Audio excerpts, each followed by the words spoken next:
Ooh.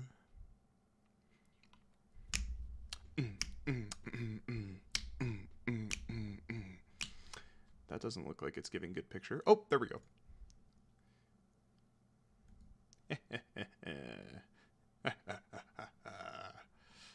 It all comes together. Oh, yeah. All right. I have started the session. Or the stream, rather. We are live. Welcome back to Tragedy of War session 47 for the Spanish speakers.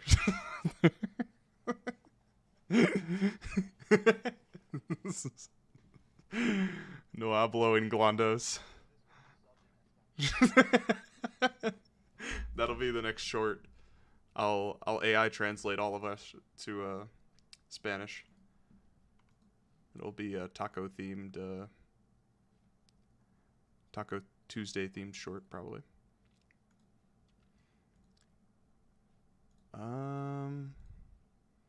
Yeah, by all accounts, let's get this underway. Session 47, A Tragedy of War. Kick it off with a recap of last session. It's kind of a long recap, but we'll try to get through everything. Okay. Last time on Tragedy of War. The session began with the faithful few crossing over the border into the misty and cratered lands of heritage. You've only just got there. While on this path, Vough, Khanek, and Rolland spoke with Theramak about what they should expect to see upon entering the main camp. Despite Dormar's plans to invade the main camp, Theramak explained that Maladar isn't exactly looking for a fight, so he didn't anticipate that they would be met with much resistance. He then asked Vough about his ties to heritage and how long it had been since he left.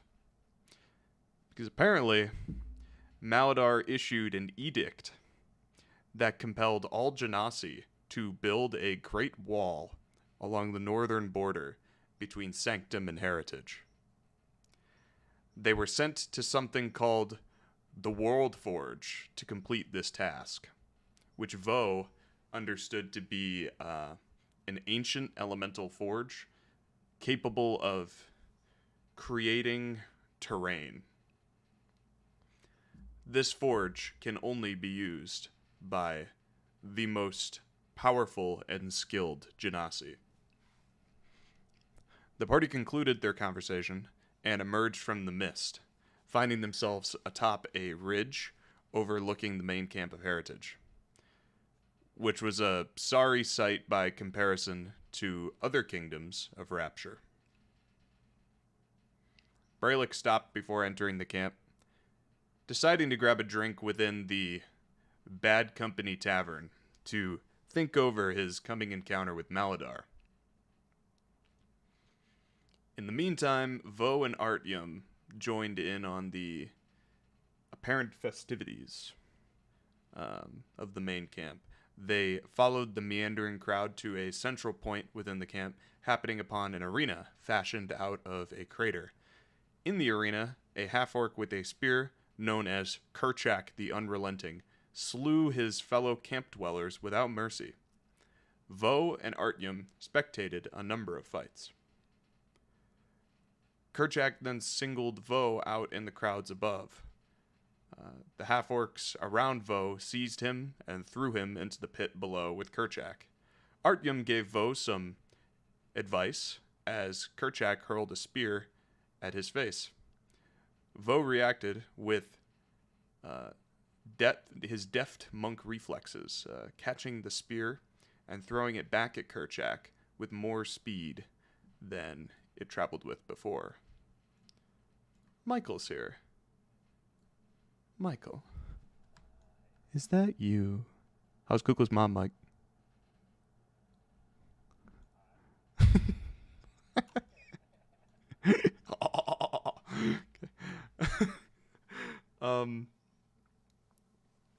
Let's see here.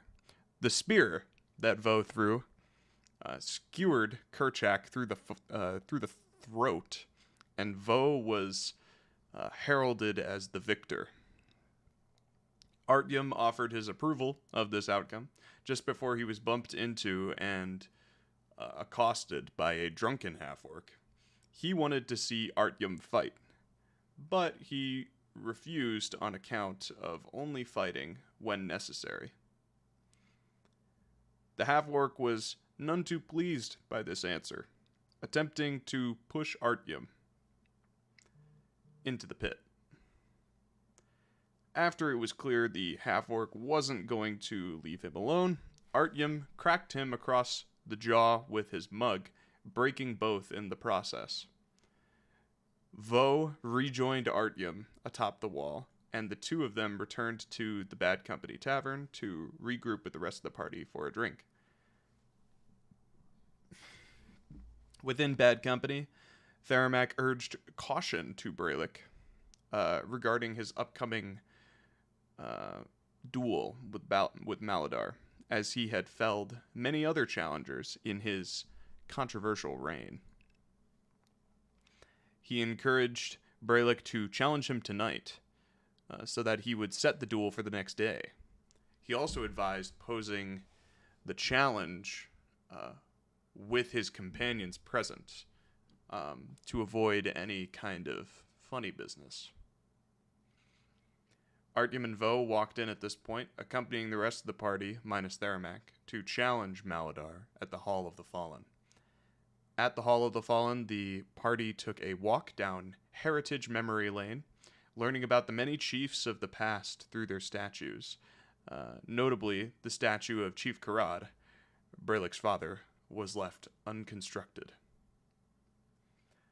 Brelikk emerged from the hall's back door with the party, stepping onto a veranda which looked out to the nighttime, cracked and cratered landscape of Heritage. Maladar was out on the veranda praying out to the landscape beyond, with his forehead pressed to the floor. When Brelick's eyes adjusted to the darkness, he saw greenery sprouting through the cracked lands in which the former chiefs were buried. The lands of Heritage were finally beginning to recover. Maladar stood from his prayer and turned to Brelikk, the first crown of Heritage atop his head.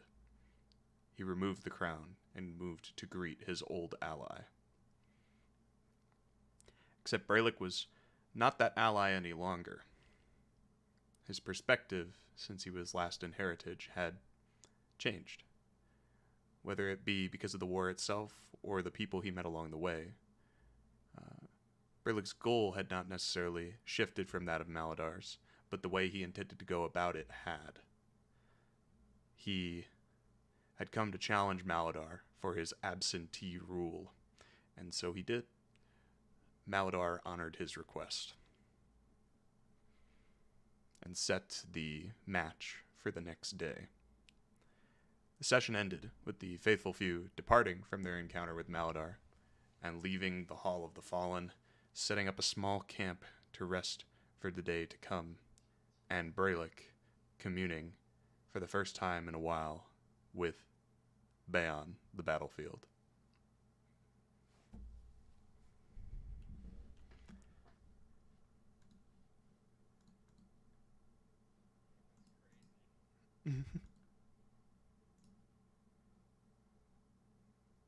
Activate.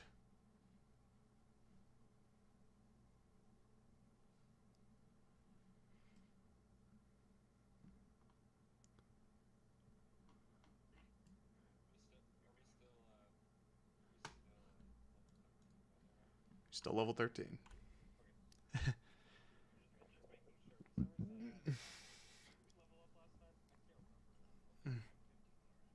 Yeah, Mike's got it. Vo's actually 20, if I remember correctly. Um, he's gonna be that way for a while. I just didn't want Mike to die. Hope that makes sense to everyone. Yeah, monks do suck.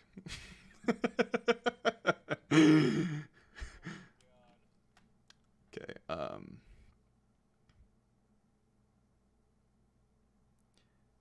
So we left off with everyone falling asleep. Brelikk, do you feel like you would have slept soundly this night, having found favor with Baeon, or are there nerves keeping you up? Like, how does Brelikk feel, before a battle? Is he calm, or is he?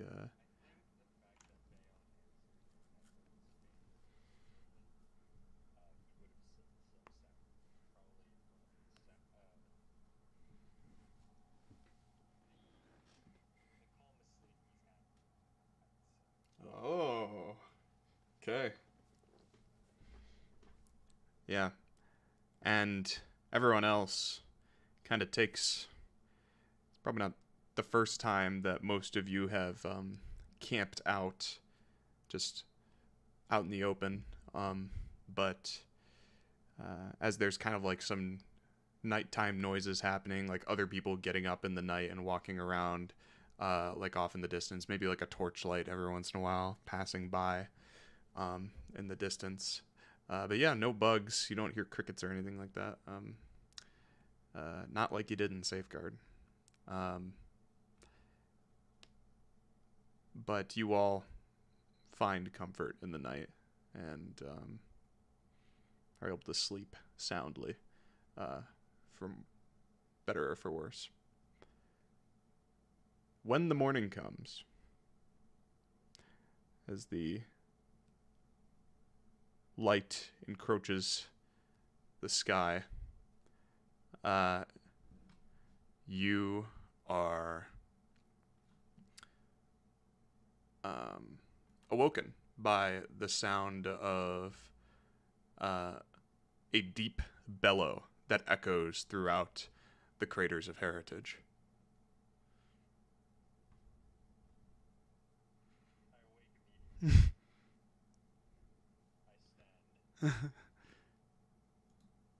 And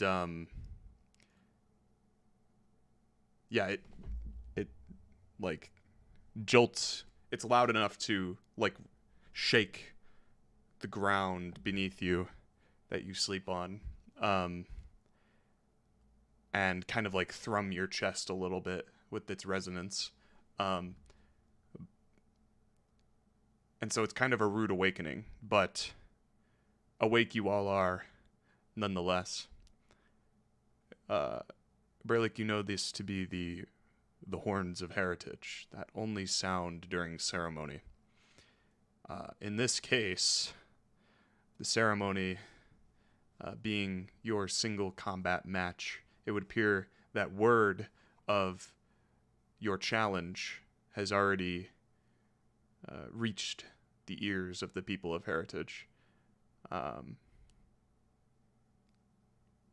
Is there anything anyone wants to do before before you all embark on? Maladar said the first crater is where he would be come morning time.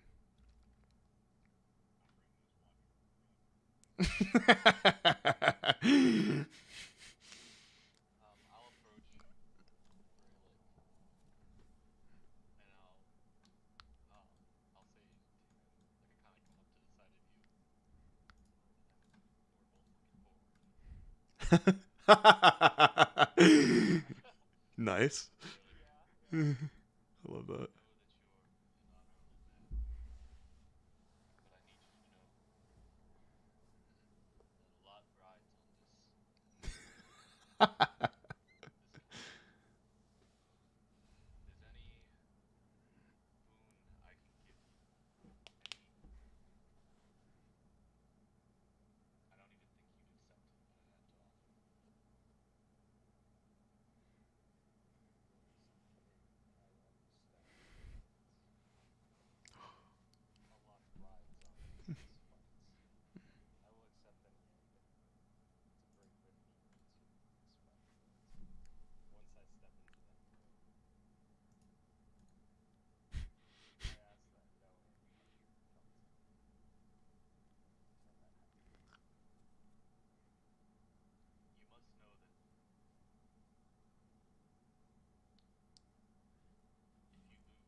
Ally moment.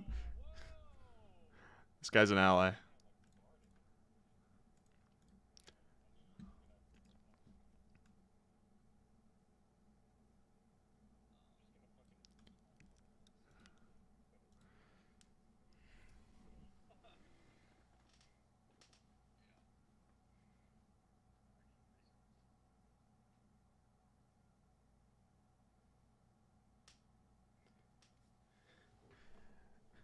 Okay. And so you kind of how does it look when you give the Aewa inspiration? Do you mutter like a prayer of some kind?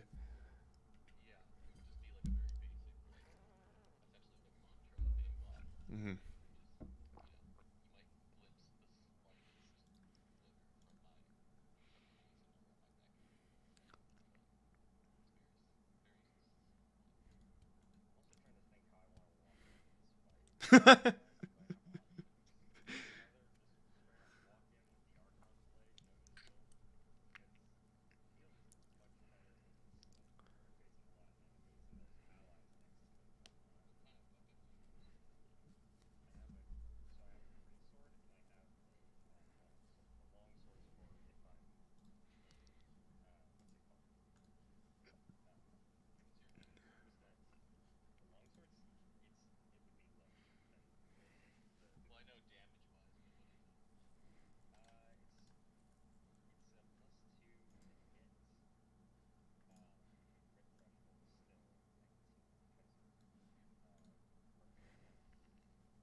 um, you would not.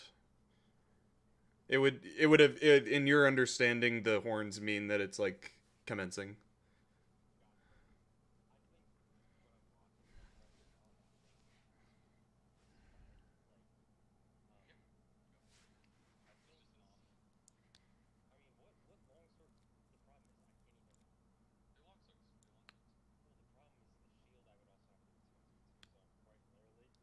Hmm. He's got 3 belts on. Oh, I see.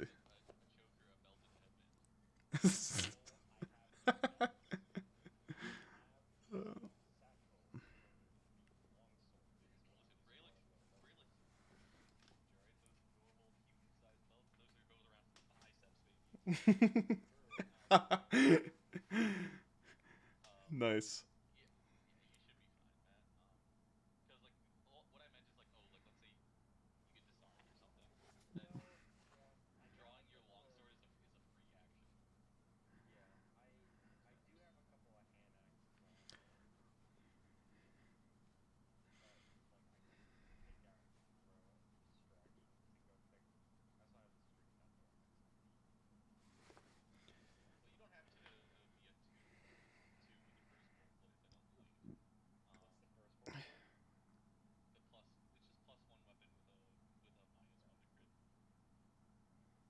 And if you hold 2 of them, then it's -2.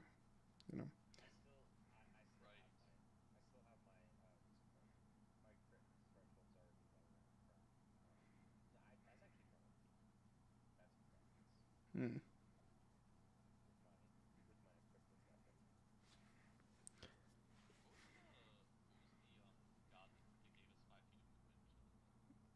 Qeynos, I believe, which was in Gale. Gale. Oh yeah. Nice. Okay. I cannot wait to kill your character, Matt. Let's go.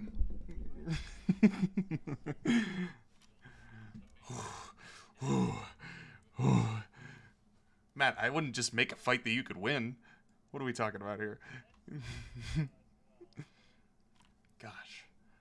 What do you take me for?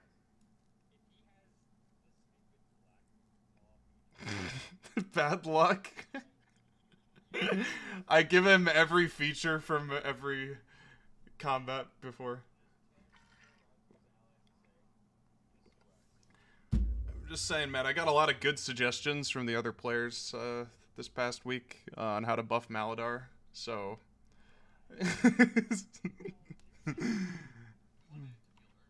Yeah, absolutely.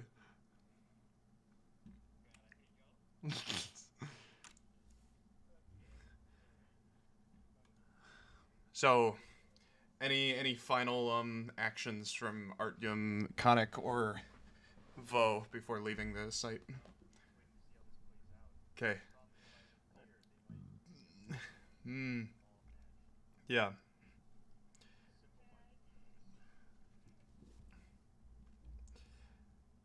They are quite simple.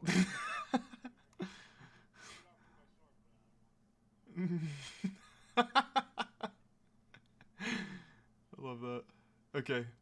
Um Sure. So we'll say Brelikk leads the way out of camp, showing everyone that he's ready, and you'll follow behind. And as you do so, as you leave the camp, and you walk for like around one of the tents toward where you know to be the first crater, Brelikk, you see what looks like a line of people.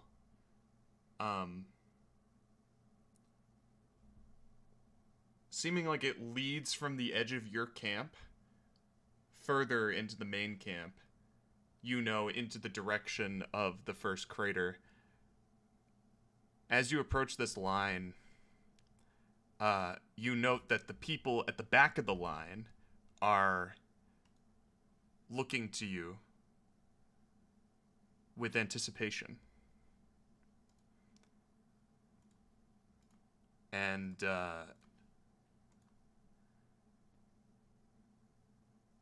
you realize this line is actually like a hallway of people.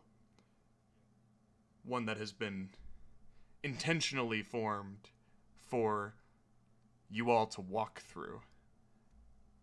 And you know this, Brelikk, to be a tradition prior to single combat matches known as the Gauntlet. Seems like it takes you all the way to the first crater. You could take this path, or defy tradition and walk alongside it. This is for all players. If you'd like to follow Brelikk into the Gauntlet, you can. Otherwise, you can choose to just walk along it. Okay.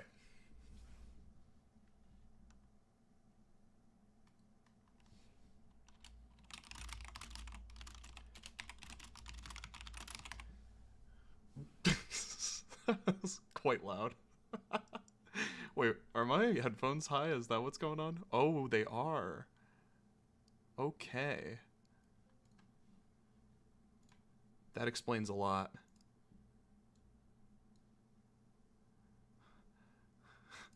Just everyone was super loud for me, so I was like turning people down and like trying to find the right volumes. Okay, there we go.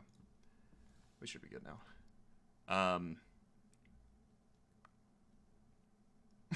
When this song started, like the was so loud, it was like holy shit. Okay. So you want to take you're gonna take this path in honor tradition. All right. And you you hear the horns yet again as you enter the gauntlet, as if in celebration of you. And then there's pounding of drums as you step forward down the line with your companions. The light from the gash in your chest pulses to the rhythm of the music.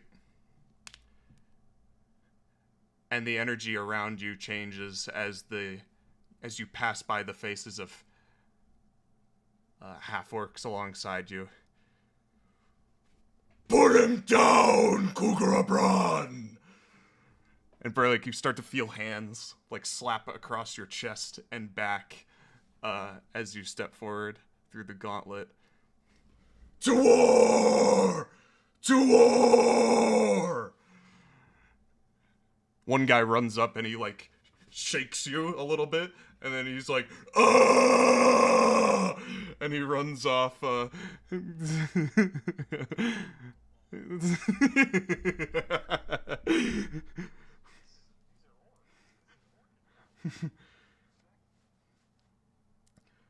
The chain catalyst! Unshackled! Unshackled!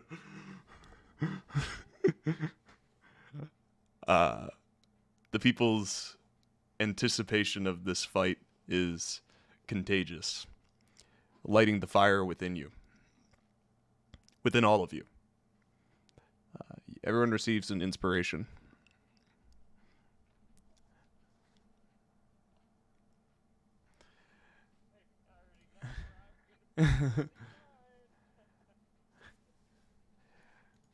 And you see the end of the gauntlet. As you arrive there, Theramak is there to greet you at the end of the line as the drums fade away.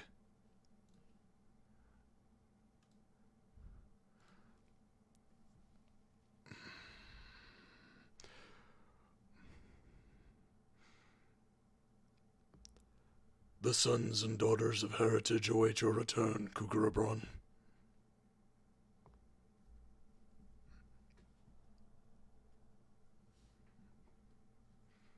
Lead them to war. And he clasps the back of your neck and pulls you in to place his forehead on yours. And pulls away, offers you a nod, and he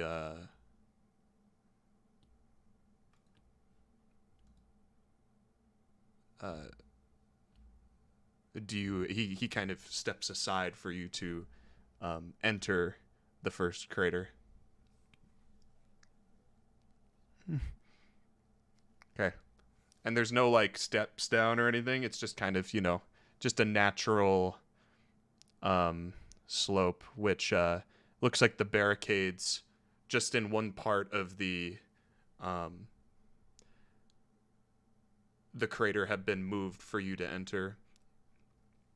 You know that generally speaking, they try to keep this site as natural as possible for tradition's sake. Within this arena, this crater,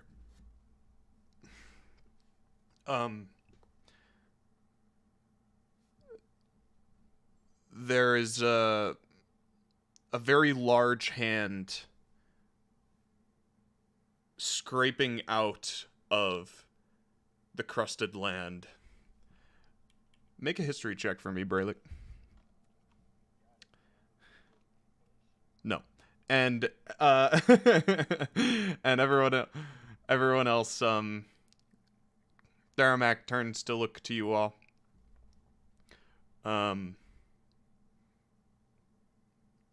And he makes a point of this. However this turns out, know that my blood boils for your cause.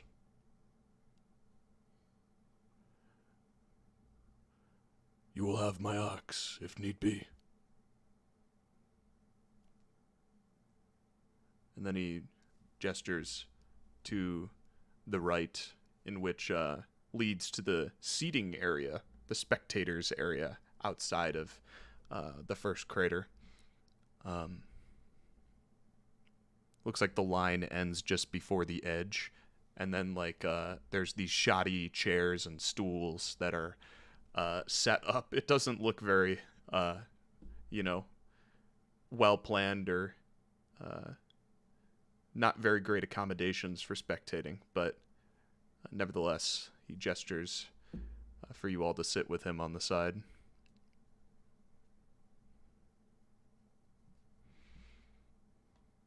Brelikk. With your 23 in history,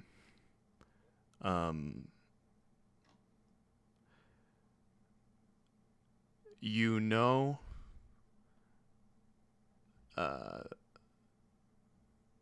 that this crater, no one really remembers who made it. Nor was anyone like a witness to when it was made. The hand that is sprouting out of the center is that of a giant. And it is pure stone, petrified beneath the crater. You imagine there to be a whole giant somewhere buried beneath the layers of land. The people of Heritage have dubbed this statue Amarod the Martyr, and is symbolically referred to as the first victim of the everlasting conflict.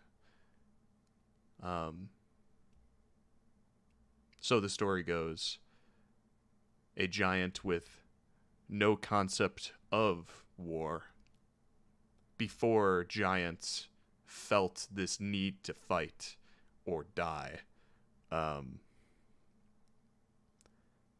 This giant Amarod gazed up into the sky as a light flew across it. And the light became brighter and brighter as it approached him. And he raised an open hand to capture the light. And this is what remained.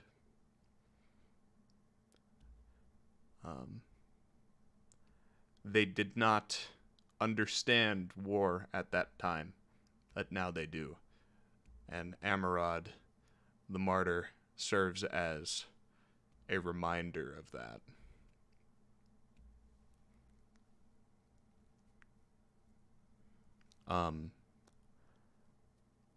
As you look at this statue, between the fingers, you see a form on the other side of the crater,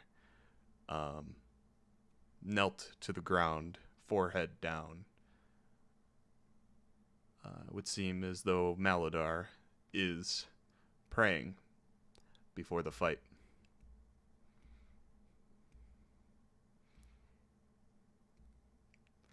Would you also like to pray? Or are you ready? Okay.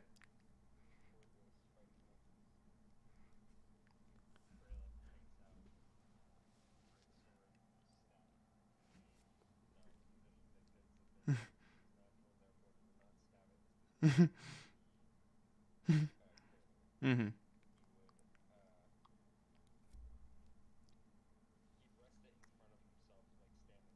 Mm-hmm. Yeah.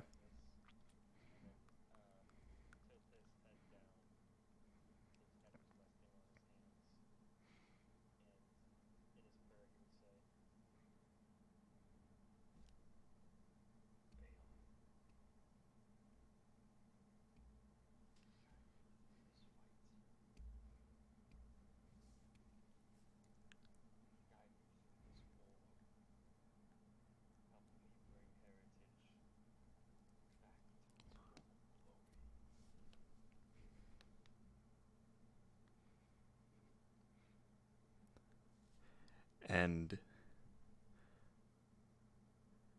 like last night, you feel the familiar presence of Baeon, affirming your choice.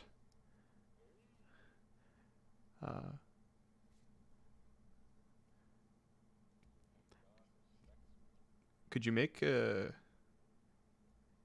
religion check?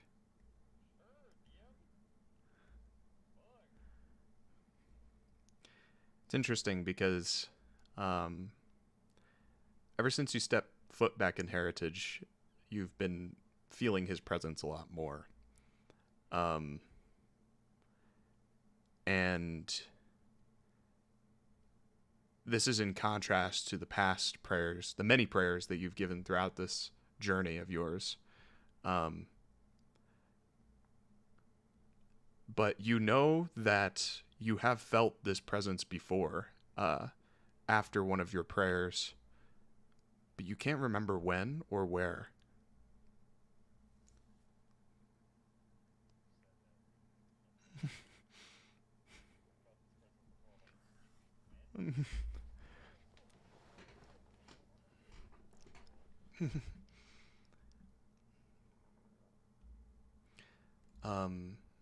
So you rise from your prayer, and as you stand, you realize Maladar has still not risen. You note that he's taken his time. Yeah.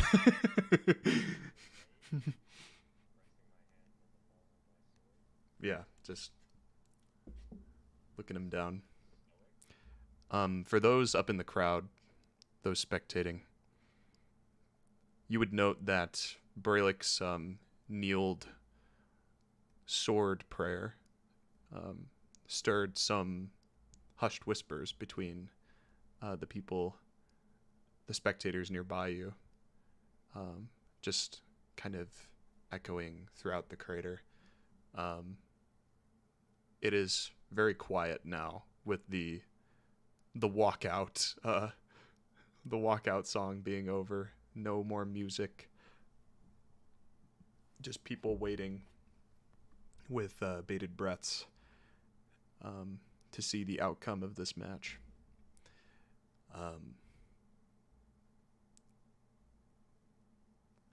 And for those in the stands as well, you, whether you're sitting or standing, it's very cramped. Like, people have begun to file in beside you to fill in the gaps. You know, basically wherever someone can stand, someone is standing.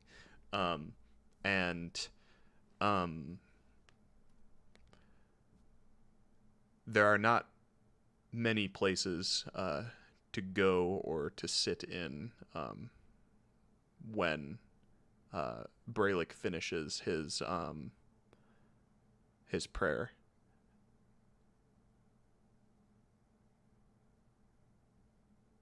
But make me perception checks, people who are spectating.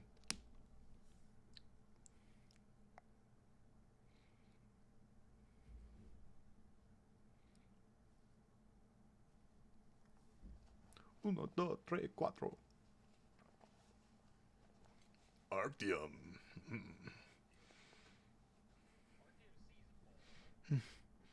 Artyom knows all. He's looking for birds.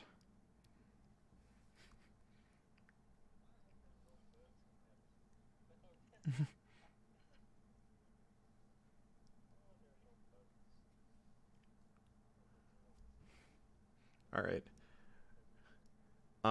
Khanek, you would be scanning across the ring, the top level of the ring where you're kind of standing, and some half-orcs have definitely filled in the gaps around you, and they don't seem to pay you any mind. But on the north side of the crater, there look to be 3 seats, proper seats, not just like shoddy stools and chairs that you've been given. They look almost like thrones, if you could call them that. They look very like natural, like driftwood thrones that are side by side. There's one large one. There's no one in them. They're vacant. But upon the center throne, you note a metal glint.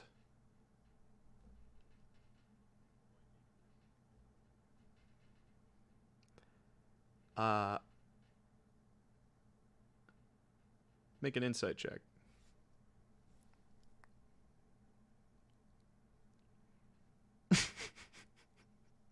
What the fuck?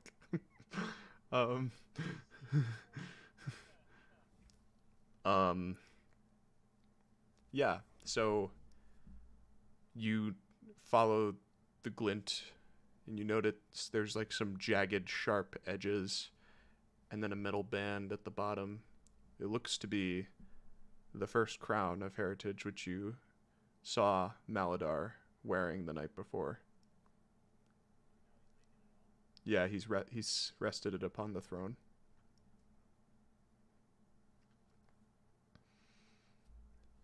Artyom, you are, ever since that, ever since that encounter with the brazen, drunk half-orc, you're kind of making sure that the guys who are next to you aren't lunatics this time around. And yeah, they seem to be pretty level-headed individuals. You note that a lot of the half-orcs in this crowd, they're not particularly imposing. And you notice that about the half-orcs within the, the crater that you went to with Vough the night before. Many of the half-orcs don't appear very physically capable. And Kerchak, the one that Vough killed by just whipping a spear at him, like, he went down easy, It was like fucking child's play. And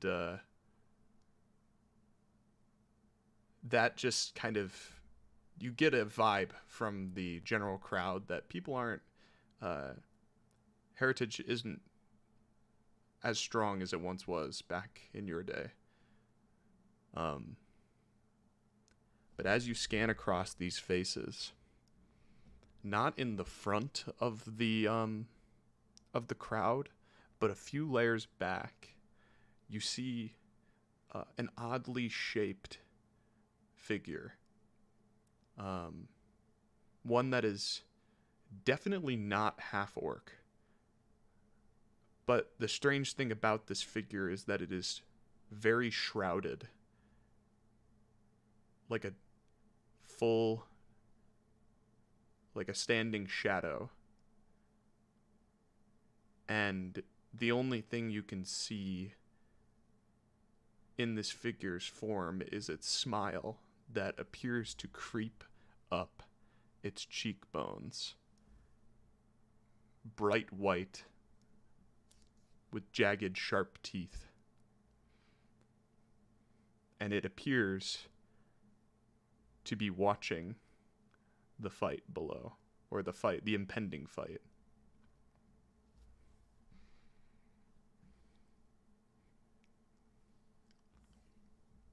If you want to try wading that way, yeah.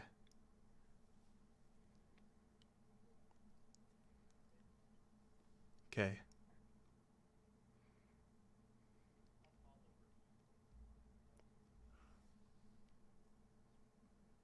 Okay.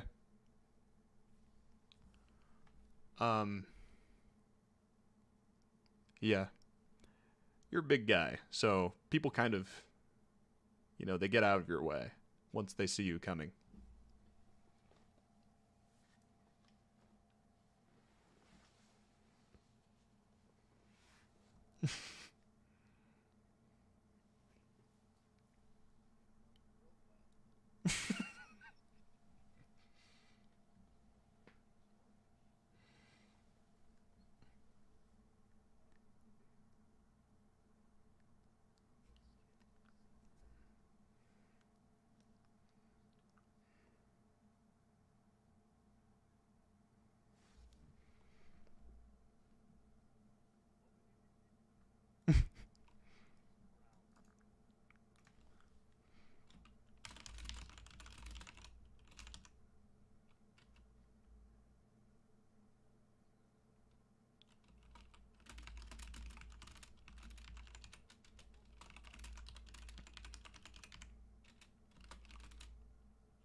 Mm-hmm.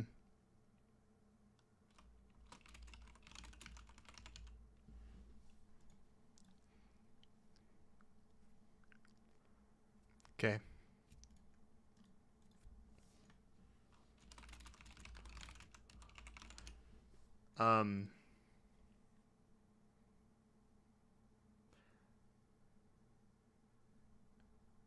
Brelikk.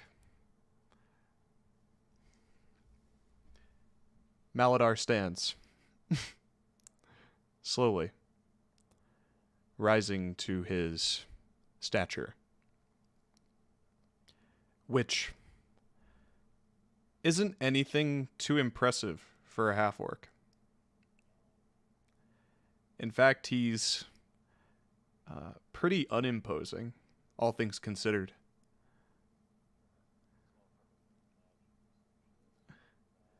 He appears only as physically strong as he needs to be. But he raises his axe to show he's ready. Do you raise your axe?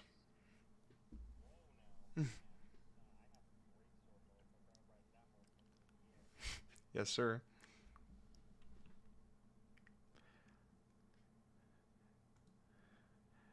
And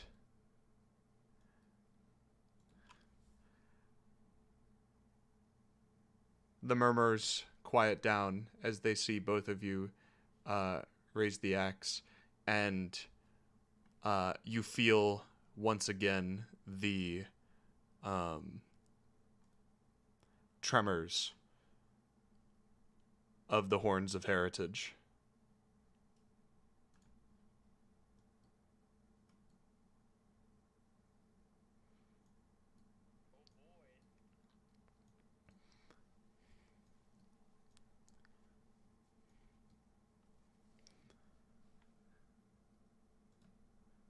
And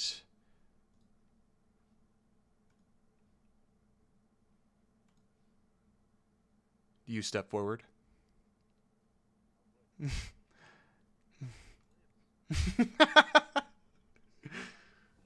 This is my place, ho. um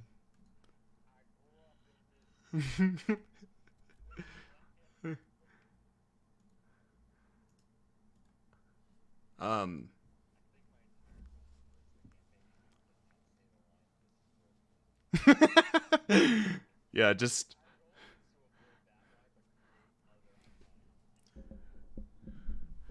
just say with pleasure, and then just step forward, and you'll do a good job.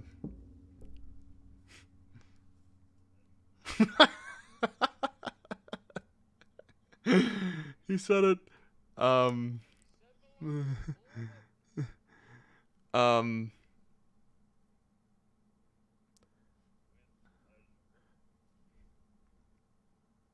as you step forward, time slows down. That's what makes it funny.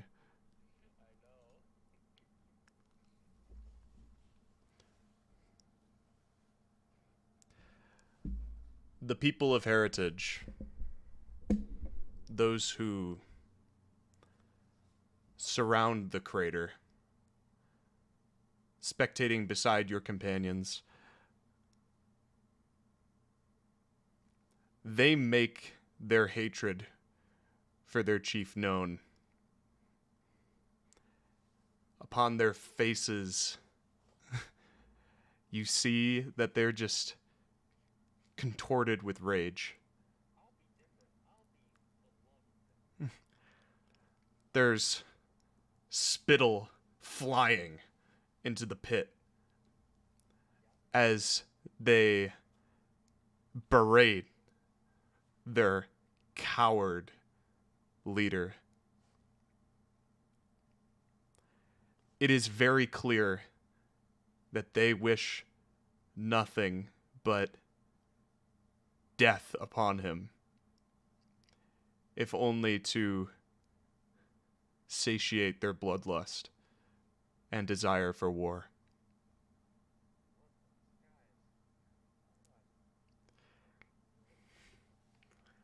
And then, You see the look on Maladar's face. Since he raised his head, and now that you're close enough to see the face of a once tenacious half-orc, now weary beneath the weight of his people. A half-orc who sought to, as he said, break the vicious cycle of death and leaderless suffering.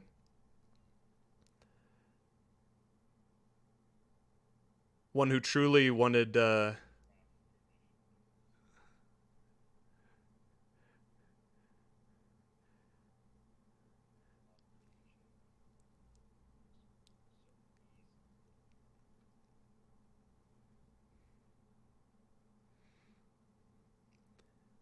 you note that he wanted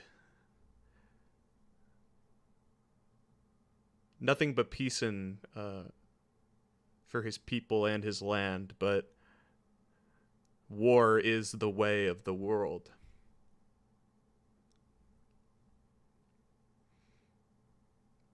And it is in this moment you recognize the tragedy of war.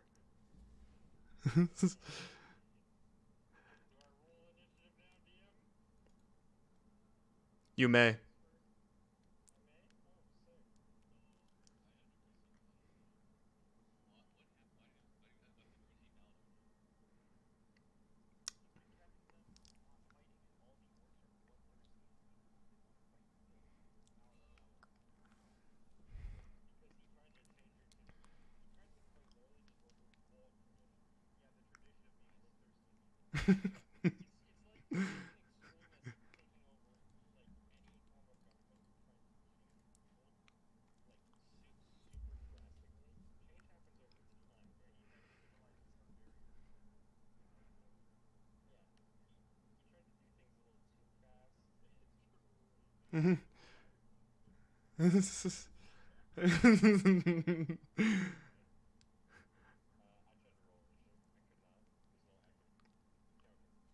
Oh. There you go.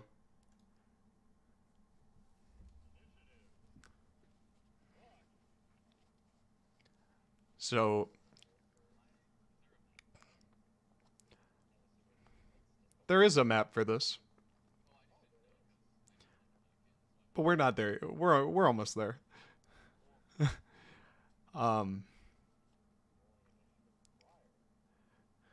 Brelikk, you say this, you say what you said, and your words do reach the ears of Maladar, and he looks to you with old, tired eyes.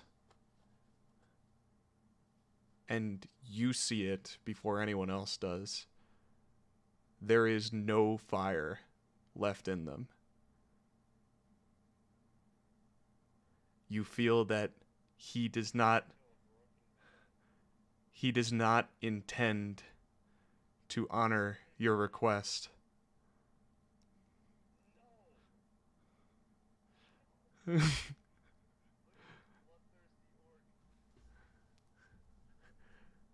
In his final moments, he intends to break one final tradition. And it would seem...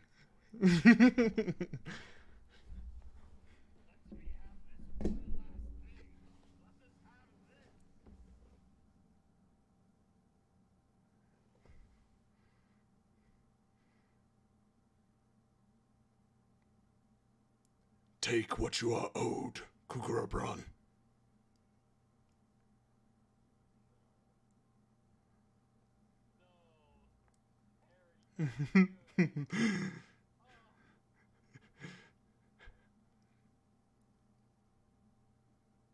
And his axe slowly lowers. And people in the crowd, you can feel the energy change from, like, you know, the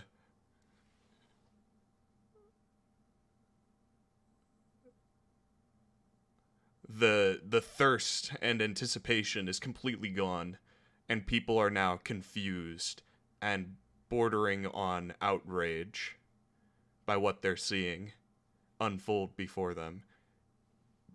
Seemingly non-specific outrage. They seem upset by both contenders in this moment.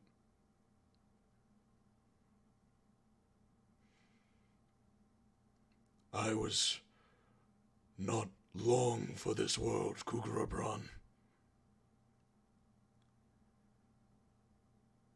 But you will be everlasting.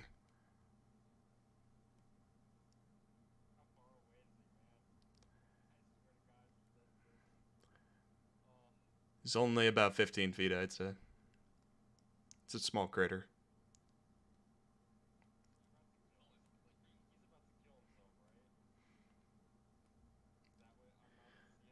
Make an insight check. He doesn't think it will come to that.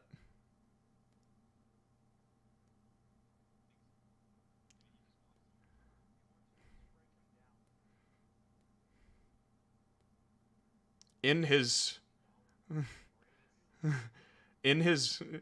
words, you detect a hint of admiration.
It was never the way, Kugrabran.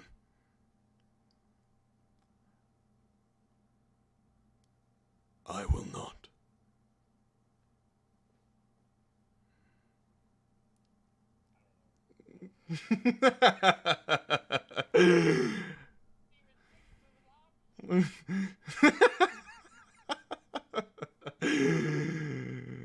Oh, I love it.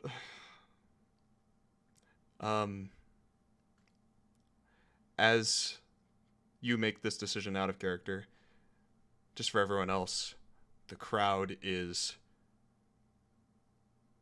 fuming. You see, like, rocks begin tumbling into the pit beside the contenders. Some launching and landing, hitting your armor, Brelikk, and that of Maladar's person, of which he's not wearing armor. He's just got his guns out. And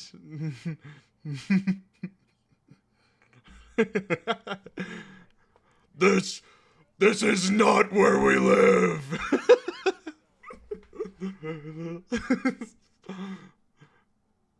boo! And Artyom, you arrive at your individual, and Khanek, you would have split off by this point because they're in branching directions. But Artyom, you push through, and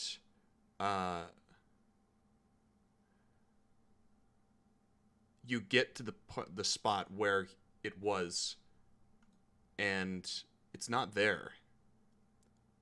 But you, towering over the individuals in the crowd, look off to where you were, and the figure is standing there.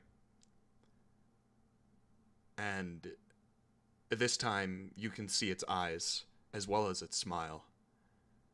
And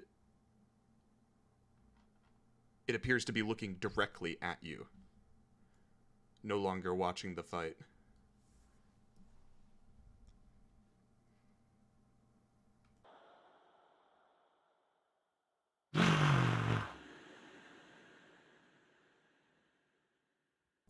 You hear his voice in your head. What you know to... The forest fire.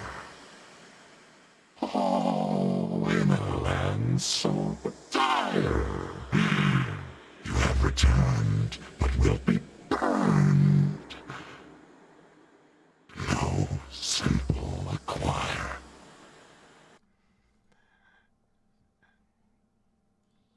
And you're hearing the voice as you push through the mob of people. No one else seems to see this thing for some reason.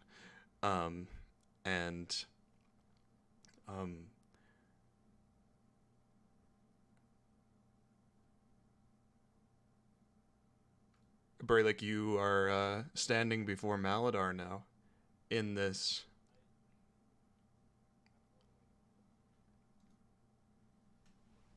Oh.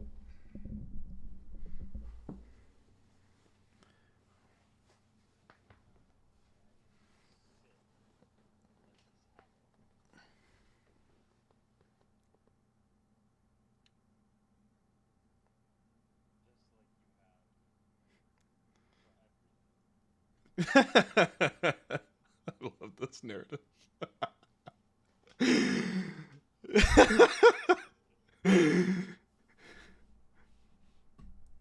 Sorry, Maladar's serious.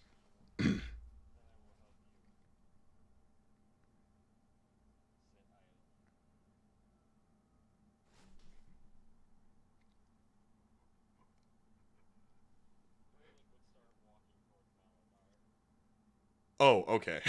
This is a multi-interpretive line.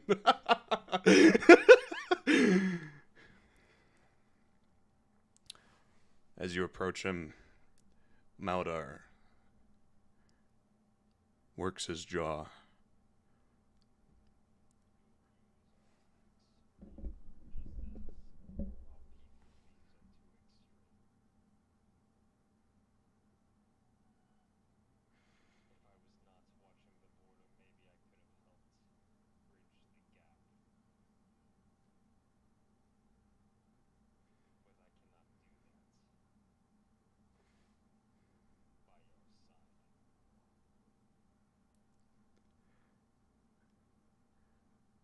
And you stand over him, imposing. He's about a head shorter than you.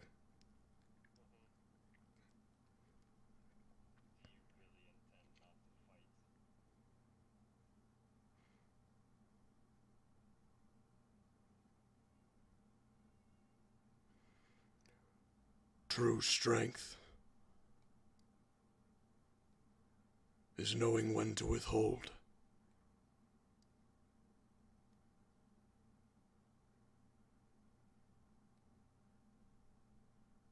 It is not what we have known it to be.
I know you will champion this vision.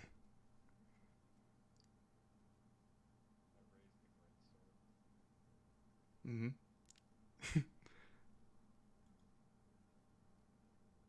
And Maladar lifts his chin and closes his eyes. Boo! Yeah, the half-orc that Jack's playing. And the half-orc that I'm playing. Boo!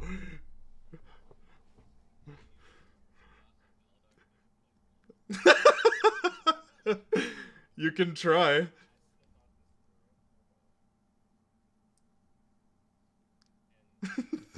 Command.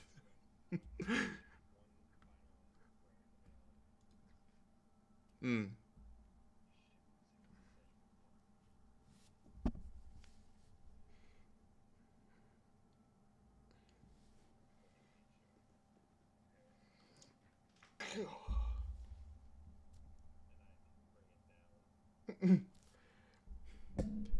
And you bring it down and the blade tears through his upper shoulder and down his sternum. A deeper gash than the one you had been given, to be sure.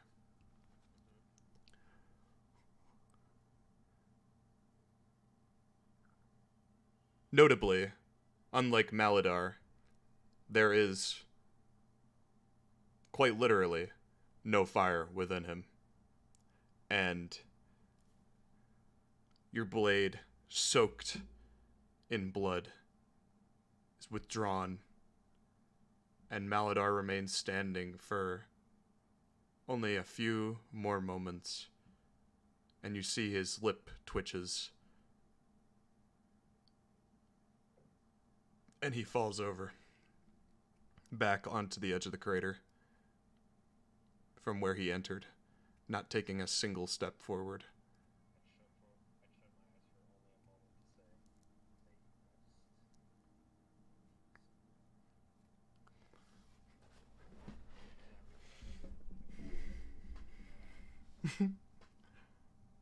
After you do this, after you do this, fuck yeah.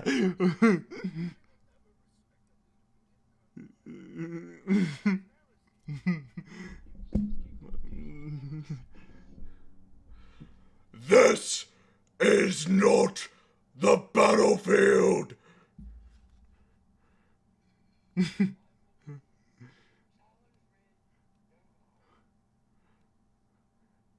And there's a simmering moment. A single moment of uncertainty within the crowd, as they all are like frantically looking between everyone to see who will step forward as challenger. And the half-orcs, one half-orc raises a hand axe, a frail arm holding it. This is where we live! And all of the other ones, as a bunch of half-orcs begin pouring into the first crater. Could everyone roll initiative? Yeah.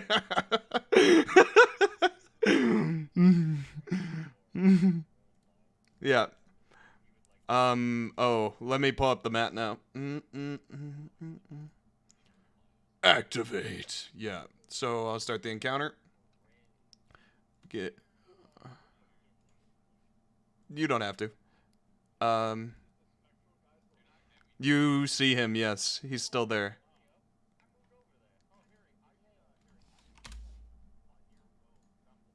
Yeah. I gotta move you guys to where you were. Yeah. Yep. And oh, let me, yeah. Boop. There we go. Okay, everyone roll initiative now. Or I'll make sure you get in the There you go. Thanks, bro.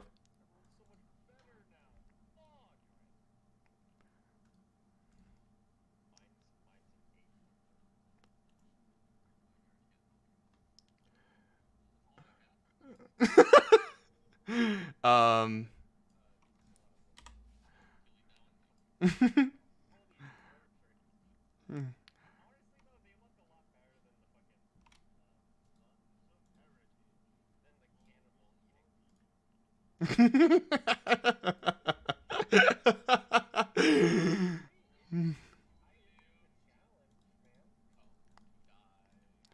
NPCs.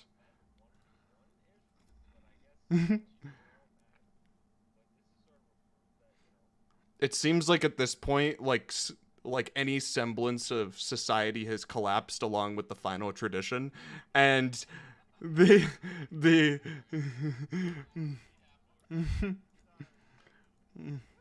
and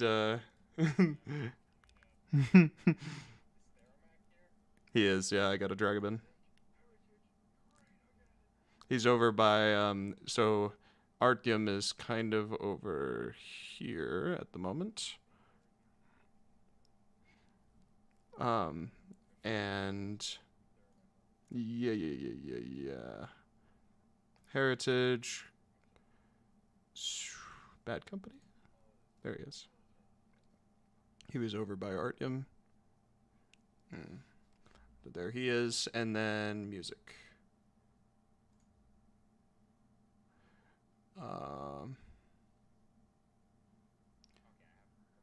Actually, let's do this one. This is just the half-orc theme song at this point. Okay.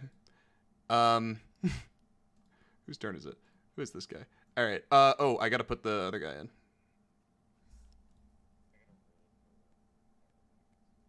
Actually, I can't. I won't put him in yet, Will, because it'll show his art, but he is over by this stool right here,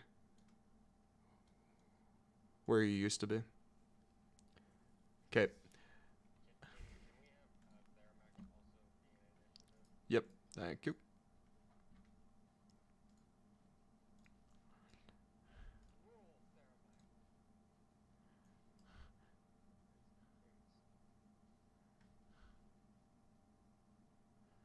Khanek, do you have a 20 initiative right now, or did you roll? Okay, let's just fix this real quick. 14. Okay. Maladar's dead, but you know. All right.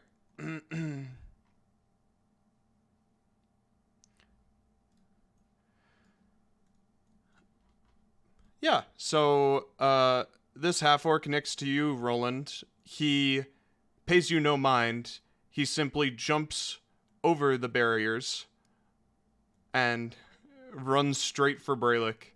Oh!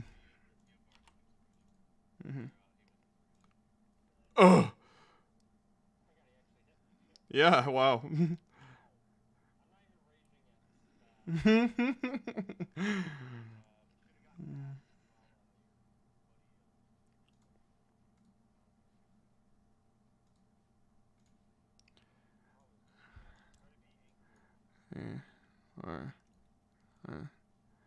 Kind of gets between the fingers. Wow. You're stunned by their their charged forward toward you, and perhaps it catches you off guard momentarily. They do not seem formidable in their appearance and their technique in terms of how they're coming after you.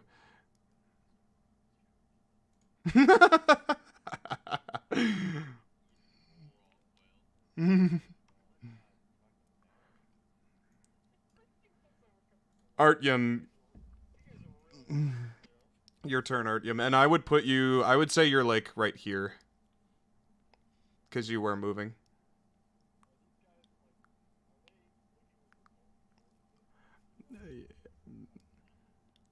They look like they're jumping over, like they're in the middle of jumping over like the little skull barricade that they have.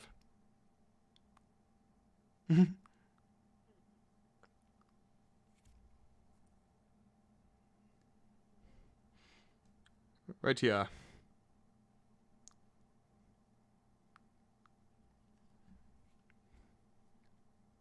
Oh.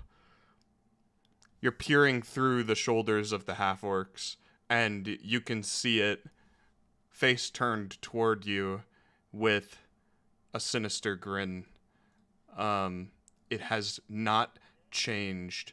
You do see its face.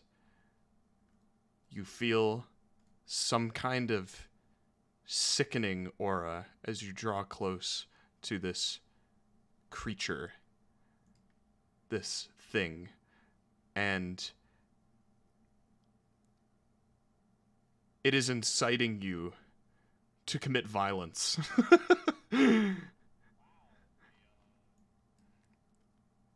You see this face.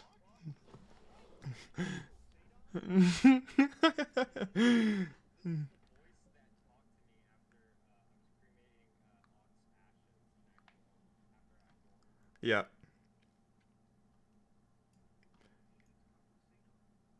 I have to Google that after this.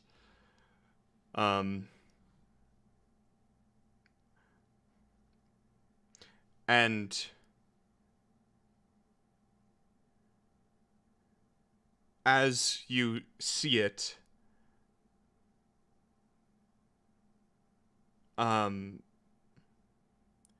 you see almost like its form waver, kind of like a heat wave mirage,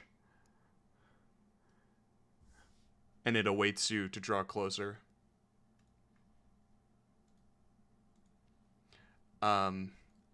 Rolland, your turn.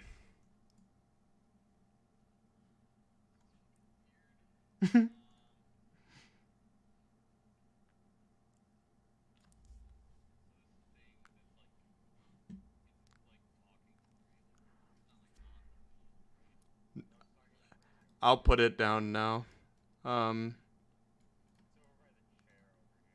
Yeah.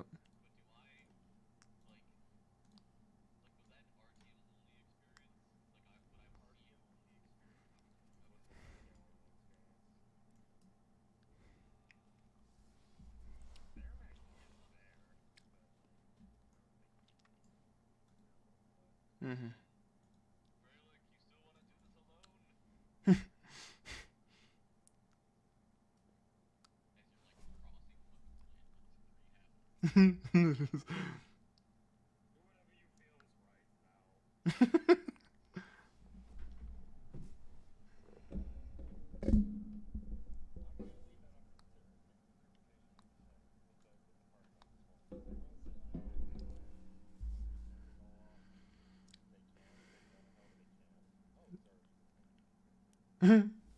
Oh.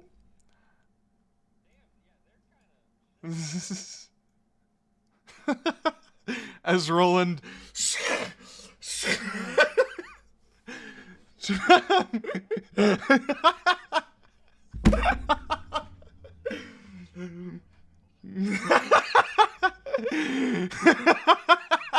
that would have been so funny.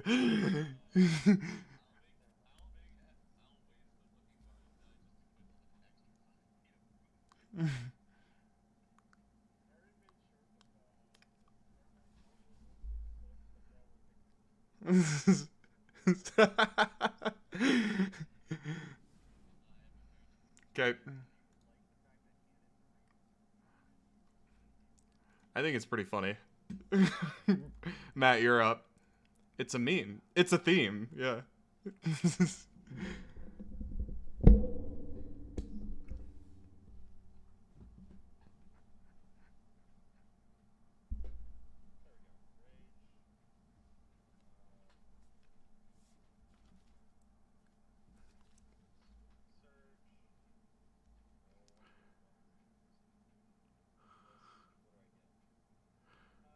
This is not where we live.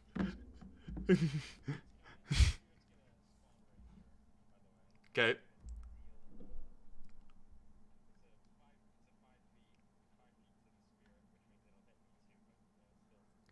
Yeah.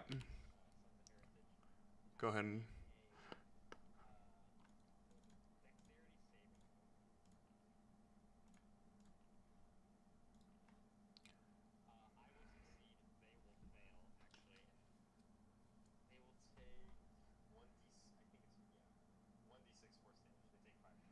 Crazy.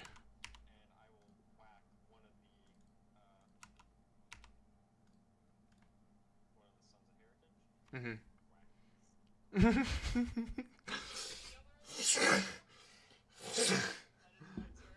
Yeah.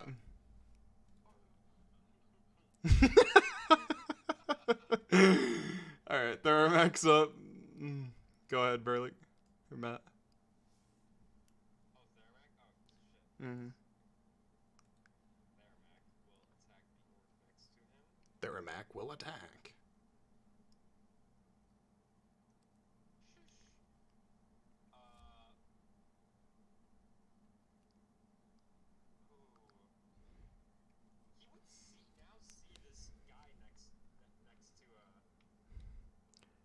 Have Theramak make a wisdom saving throw.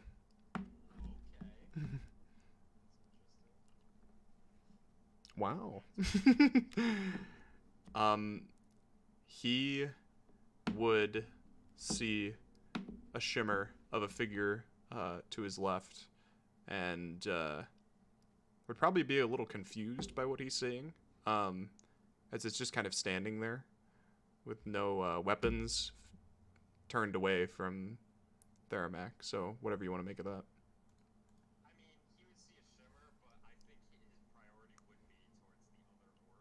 Mm-hmm.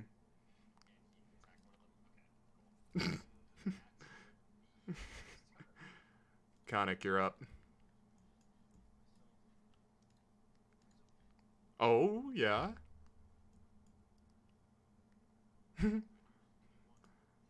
Okay. Yep. Okay. You can add... You put it on? Okay. Okay, okay.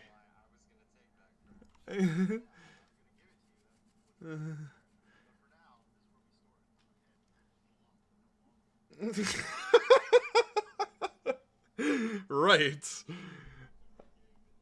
A crown for a king. I understood that reference.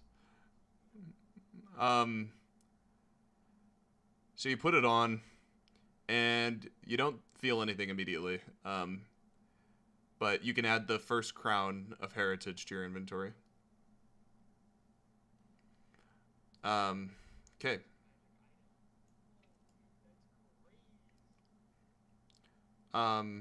This half-orc jumps down. 3, 4, 5, 6. And he'll dash to... Or wait, no, he doesn't even need to. Because that's a dead body. We're gonna move this. We're just gonna move that. Yeah!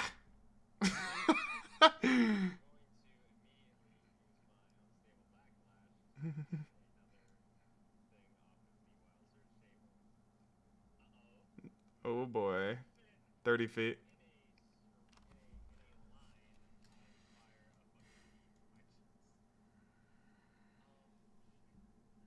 Oh, wait. Fuck. I gotta fix those. There we go.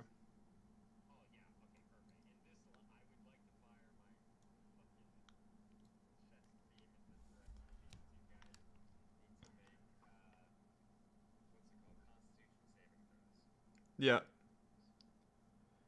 I think it's just a creature. So do you want to do just the one in front of you?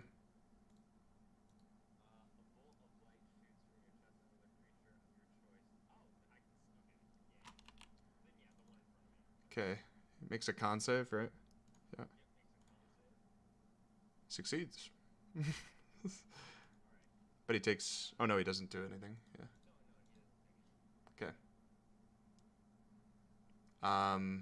And Then he's going to make a second attack with disadvantage. Which one is disadvantage? Is it this one? Yep. What is... Alright, next one. 5, 10, 15, 20, 25, 30, 35. This one cannot make it, 40. 5, 10, 15, 20, 25, 30, 35, 40. And I guess we'll just say this guy dashes, so he gets in range, and this guy will also dash to get in range. Next one. 5, 10, 15, 20 as...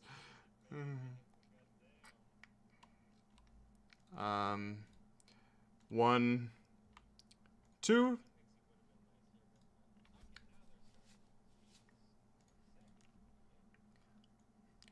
This half-orc would see Theramek begin attacking his fellow son of heritage, so he will begin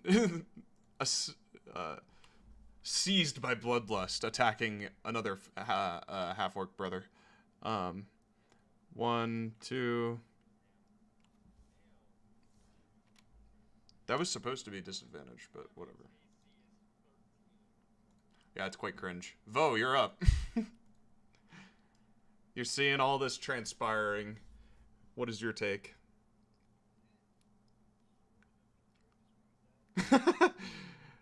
Looks like a sword in the middle. It's hard to tell.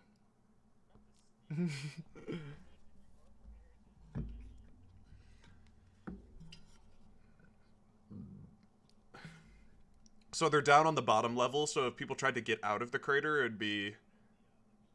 Oh, they go over the pit. They're about, like, 20 to 15 to 20 feet over the pit. Like, toward the end of them, you know.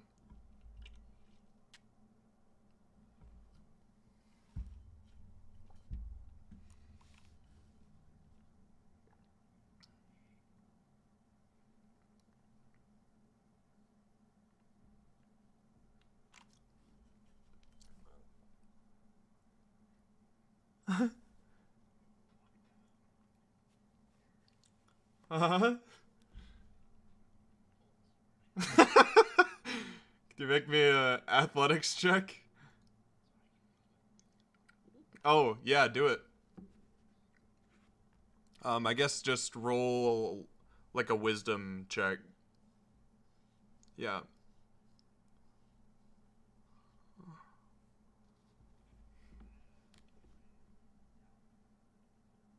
Okay.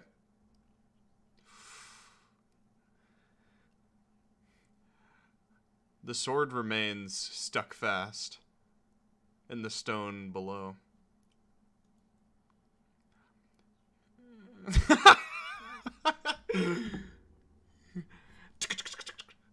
Hui.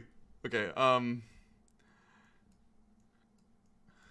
this half-orc will also kind of slide down the crater and attack Theramek from below. 1, 2. Nice. Next one slides down. You cannot remove the sacred sword of Amarad! As he runs over after you, Vough.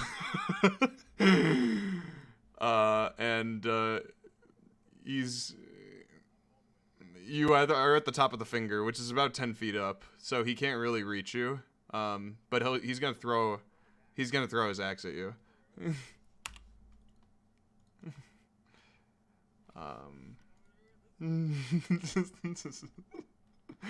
Okay.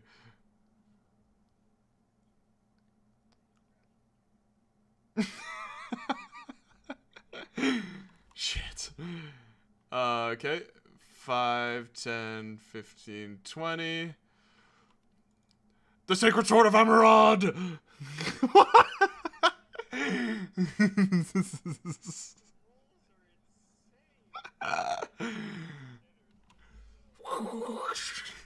Guy's getting fucked up. Okay,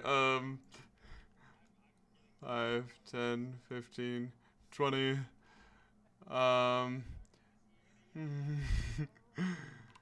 He's just gonna throw one at you without saying anything.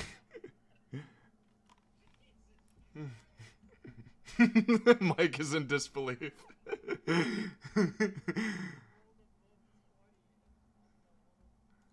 These guys are crazy.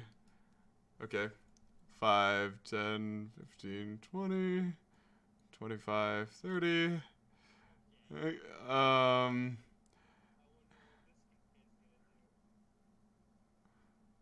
The Sacred Sword of Emerald!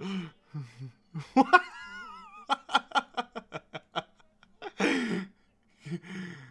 Alright. The one who got hit by Theramak, it's his turn now, so he's going to make an attack, and then a disadvantage attack. Second one misses. Next one. 5, 10, 15, 20, 25, 30.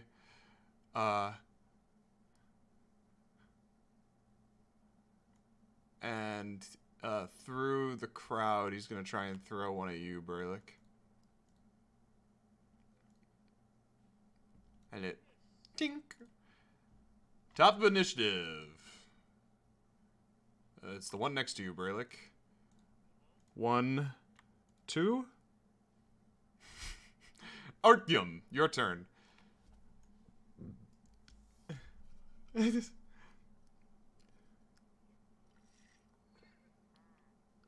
So that is not a willing creature.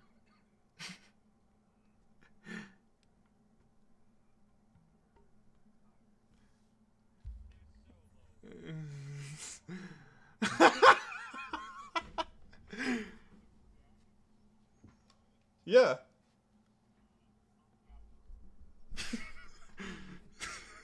Ah!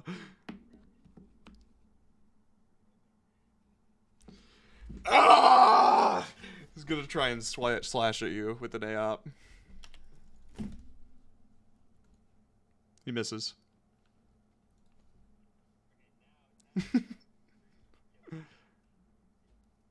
Maybe.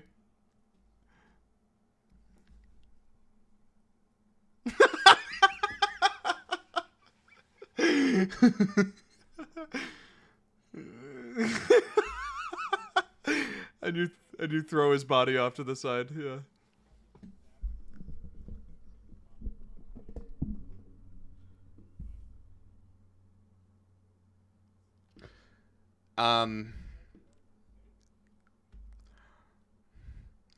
He has not broken eye contact, like staring at you with the smile on his face painted across his cheeks. And he leans forward in anticipation to hear what you have to say. Like, turning his ear toward you.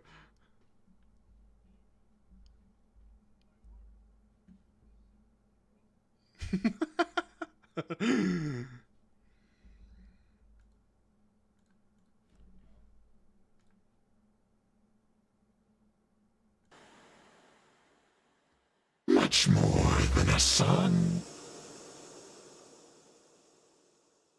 The father of fathers.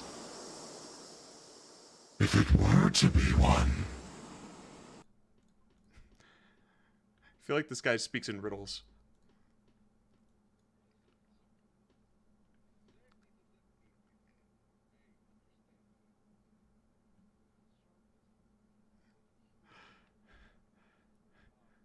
He extends his hand to you. Do you accept it? Like, outstretched like this, no. As if to take his hand. Like, outstretched, like, as if to take his hand, kind of a thing. Like, let me show you, kind of a thing.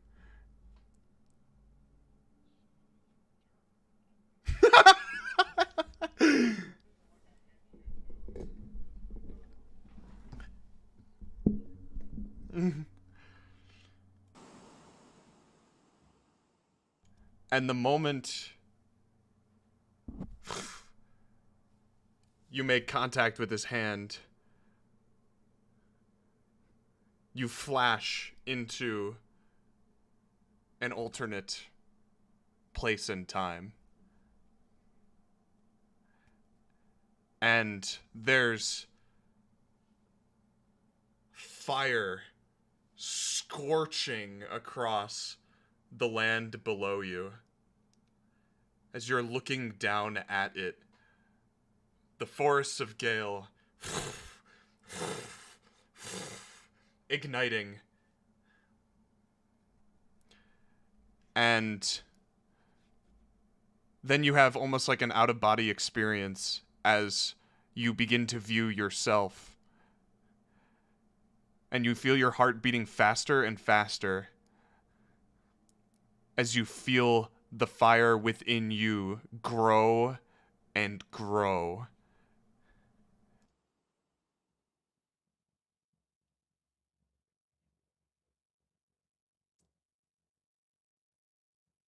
Don't let the fire go out.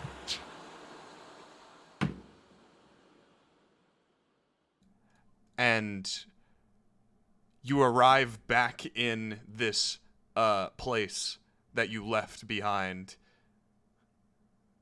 Blood spurting from Theramak's wounds. The creature, the being, is no longer there. And you are filled with an insatiable desire to harm. Could you make me a wisdom saving throw? Mm-hmm.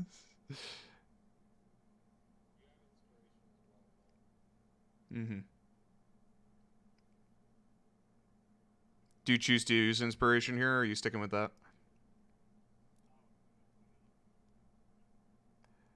Well, it's before I tell you the outcome, I believe. Yeah.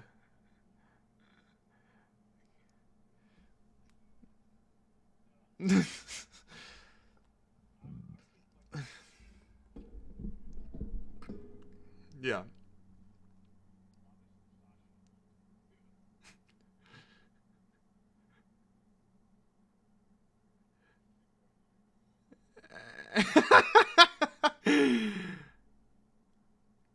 Every half-orc is your enemy. That's how I'll word it. Rolland, you're up.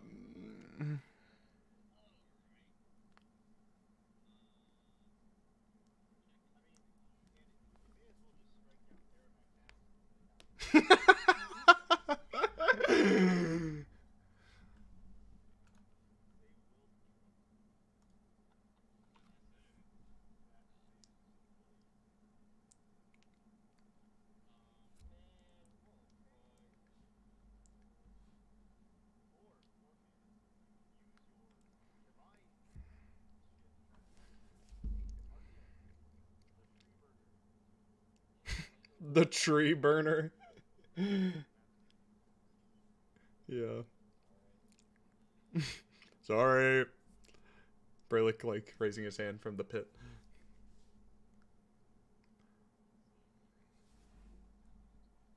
Uh-huh.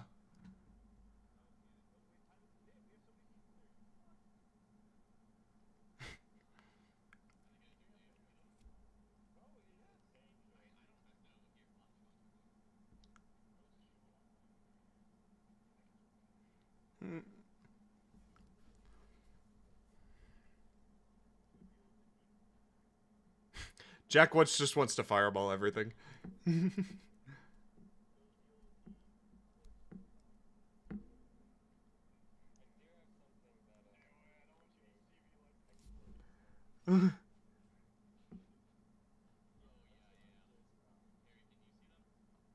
Yes. Let me make him visible.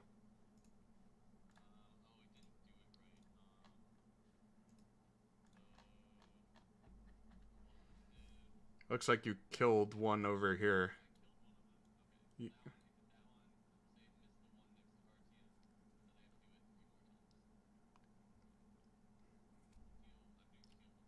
Yeah, I see. Mm-hmm. Mm-hmm. Mm.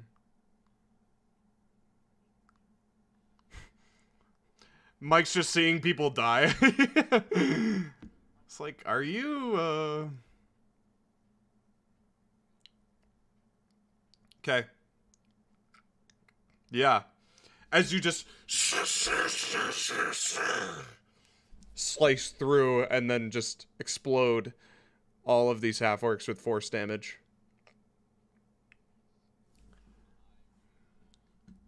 Master Yi.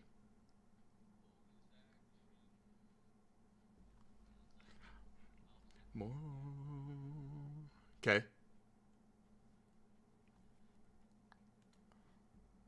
Brelikk, you're up.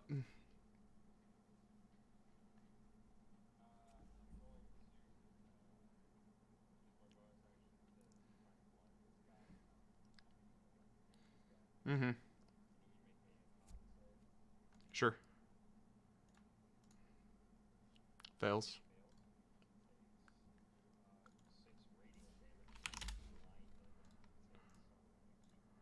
Nice. Done and done.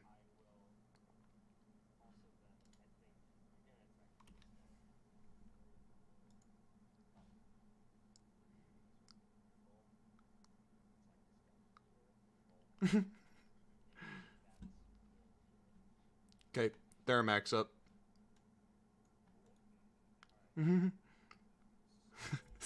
Jack.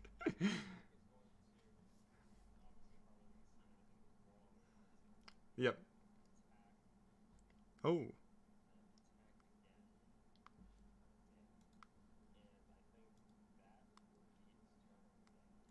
Okay, Khanek, you're up.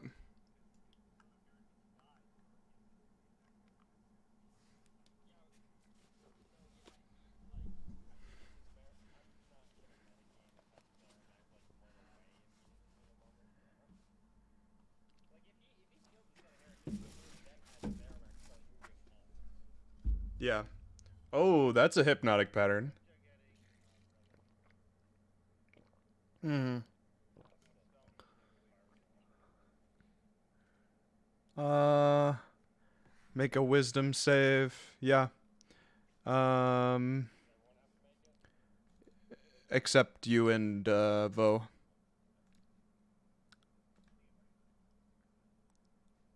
Oh, right, yeah.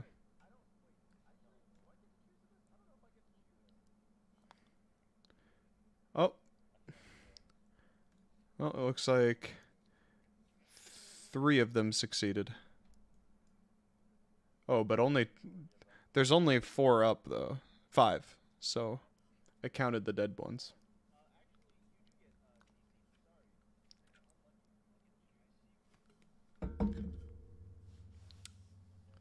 I guess not. It says you gotta... Oh, no, it doesn't. Oh, wait, yes, it does. You got a 10? Oh, no, you got a 7. I can see it on my screen. I see. And then you got an 8. Yeah.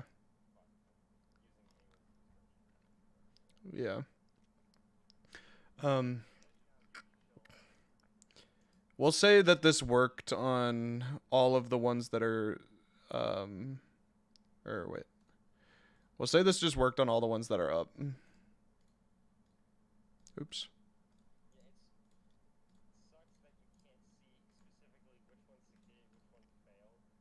Yeah. Yeah. Ooh, actually, I can if I mouse over them. I didn't realize that. Yeah, but none of them... Oh, wait.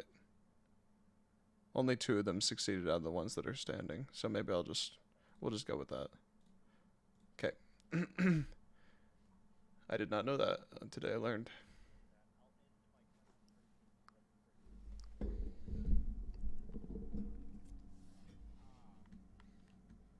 Okay. That Son of Heritage turn ends. Next one is one by Theramac. 1, 2.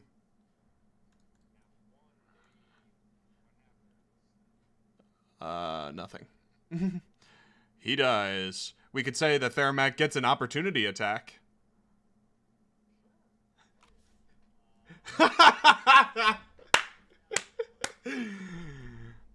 Hand out the chess piece. He took it. Vough, you're up.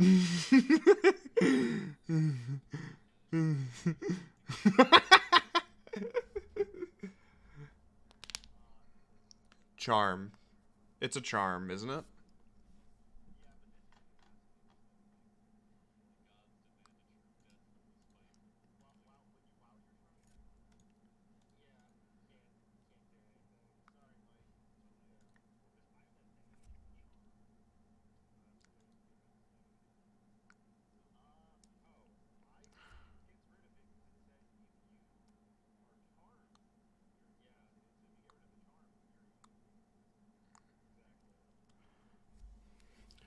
Yeah, as long as... I'm pretty sure... I think you can still do stuff while you're charmed, so... Let me see. You should be able to. Yeah, it just says you can't attack the charmer or the target with harmful abilities.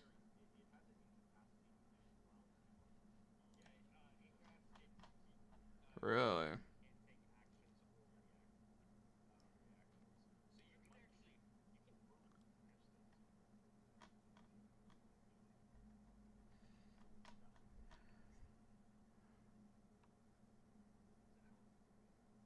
Yeah, that's fine.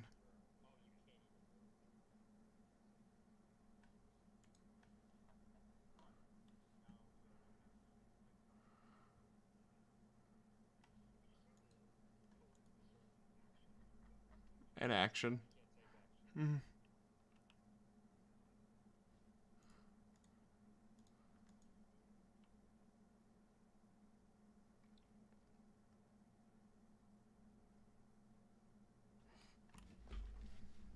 Okay.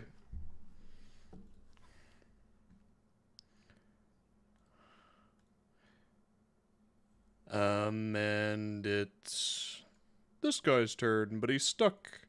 And then this guy's turn, but he's stuck. And then this guy has a turn, actually. He's gonna... He pulls out another one. He's gonna come after you.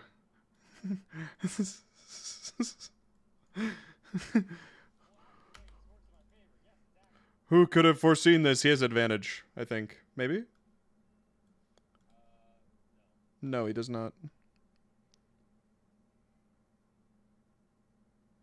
Yep. No, this is good for you. Yeah.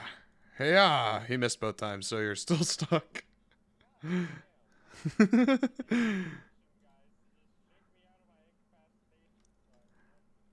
One. Oh, this one hit.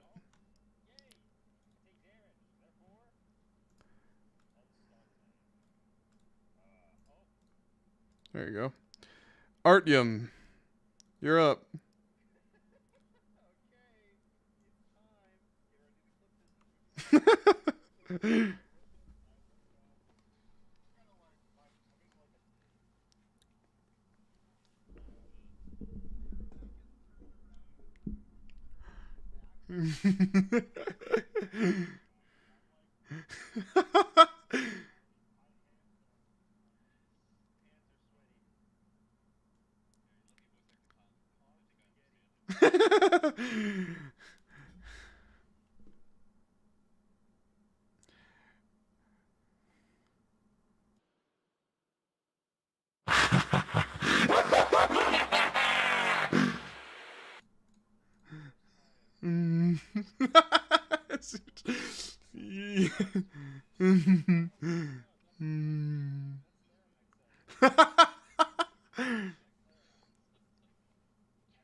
And you're killing birds.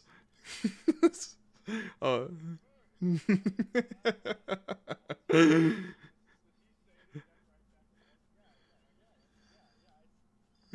He'll say those things. You don't feel as though it's doing anything. You are seeing red.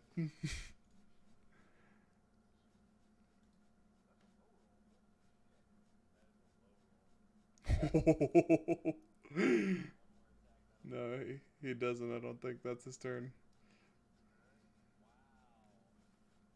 As Artyom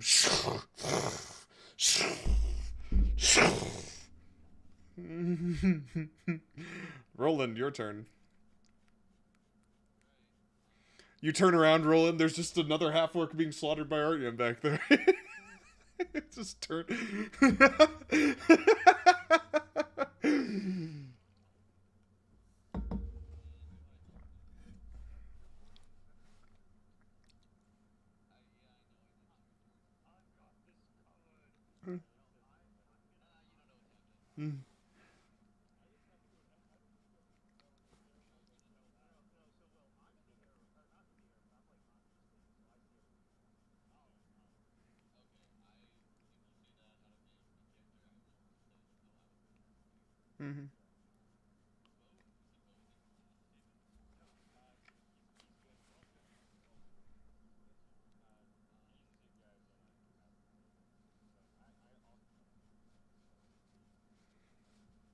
Or won't you?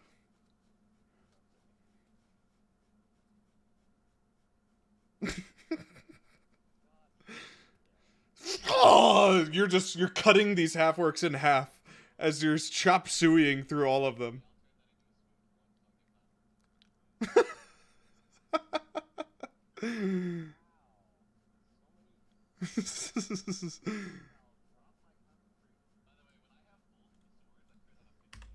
Yeah, the firstborn. Yeah. Are you using them? Oh yeah, yeah. That's hilarious. Yeah.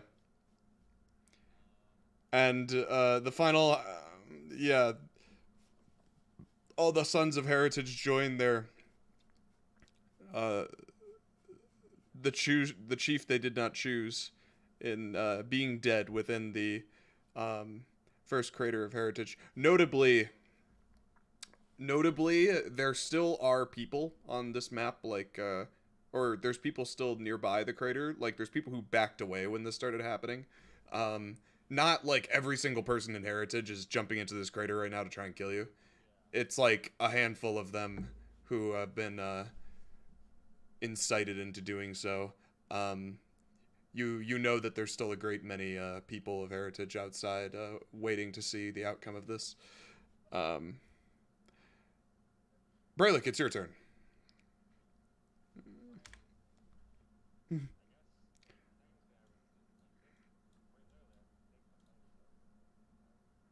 Yeah,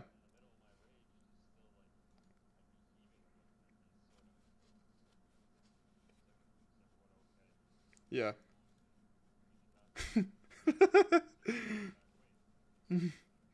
And you see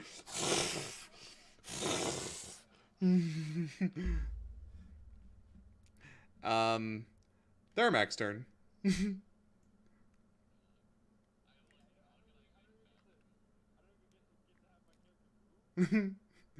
I'm just as I'm just assuming whatever happens here. It's gonna be over in a turn.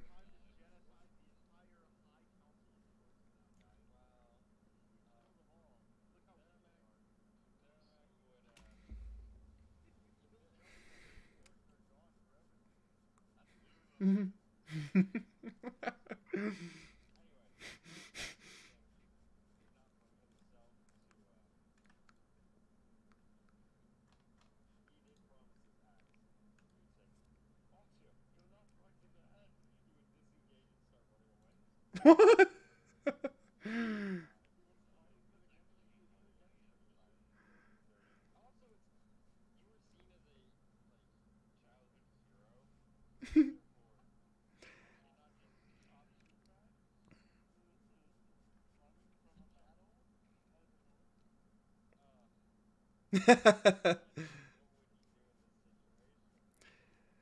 You know it is a great honor to die in battle within Baeon's beliefs.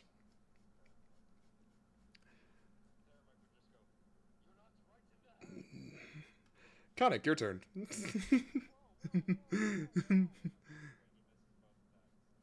Oh. Oh, so he does attack back. Yeah, yeah.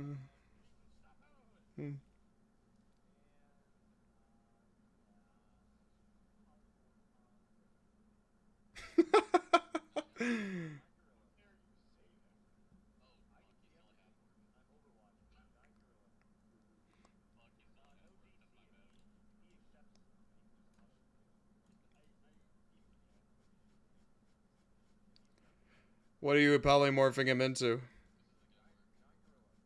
Okay.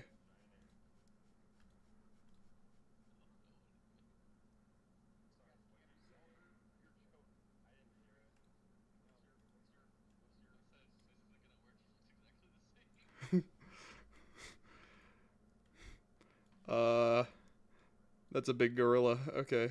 And I'll give... Yeah, I'm giving it to you.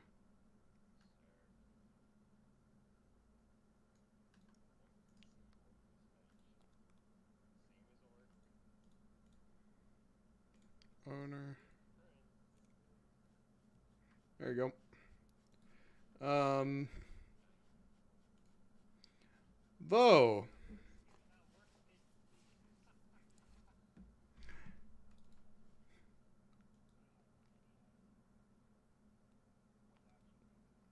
You see a big gorilla pop up over there, but you are...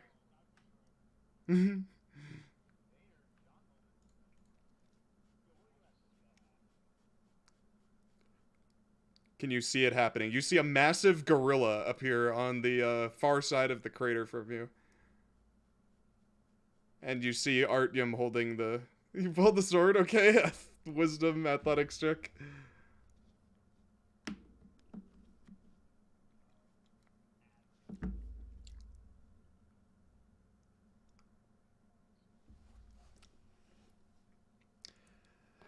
You unsheath the sword from the cracked lands below.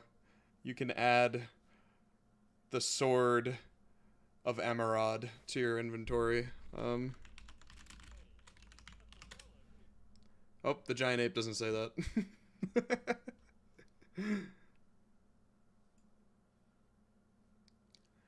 Okay. It is Artyom's turn as you do not any longer see a half-orc.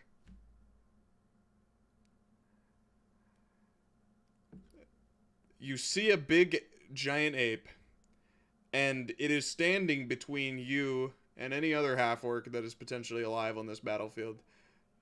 So you don't see any other half-orcs. And the red filter that was over your vision falls. You guys could always make it happen anyway.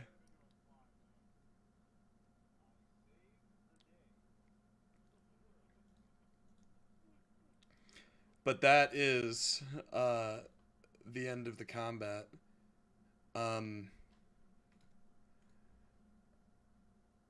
Corpses of half-orcs now lay within the first crater. Every tradition imaginable broken. Not by necessarily your doing, but by the sequence of events that transpired.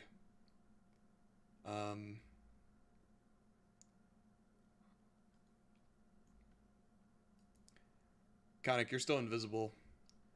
Oh, okay.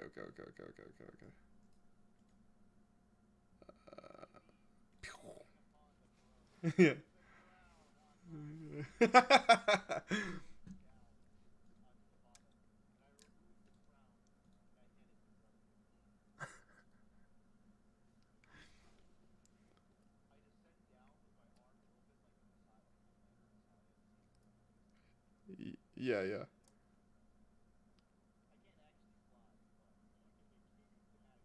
Yeah.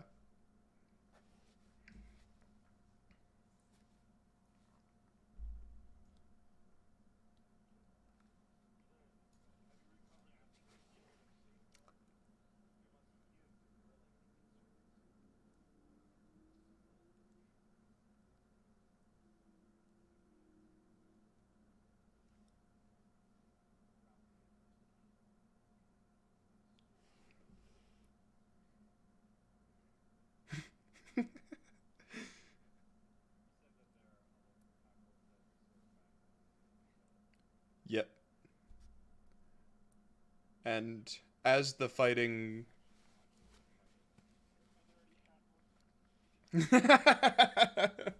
as the fighting dies down, the do does Artyom want to just continue genociding despite not being in the okay.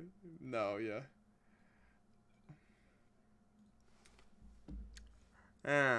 Do you want to make a perception check?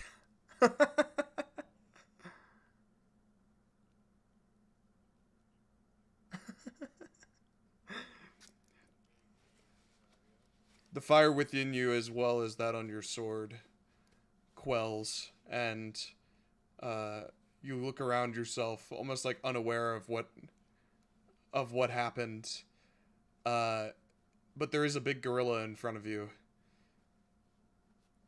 and you have no memory of the slicing.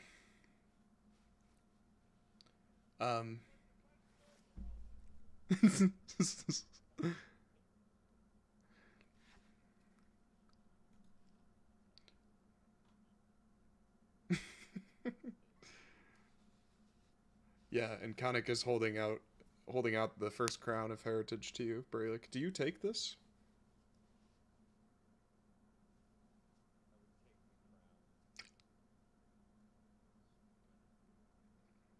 And what do you do with the crown?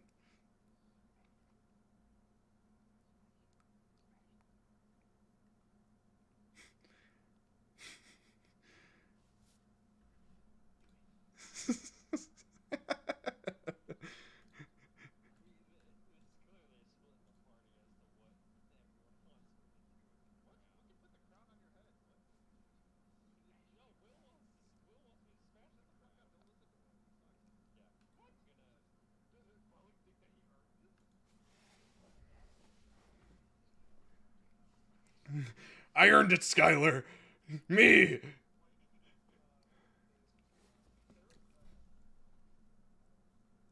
Maladar.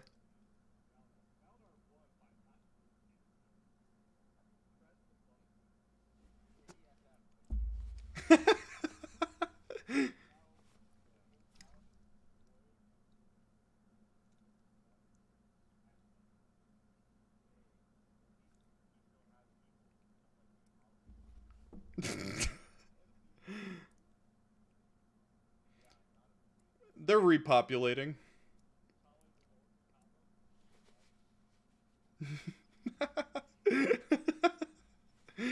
um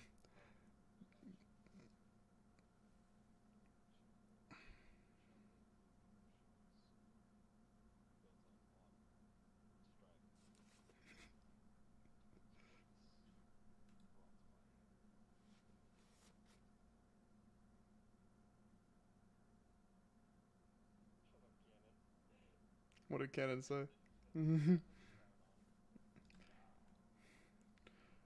A crown for a king. I attack Brelikk.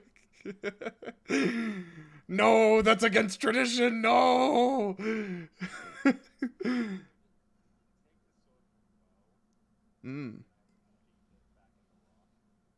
Oh.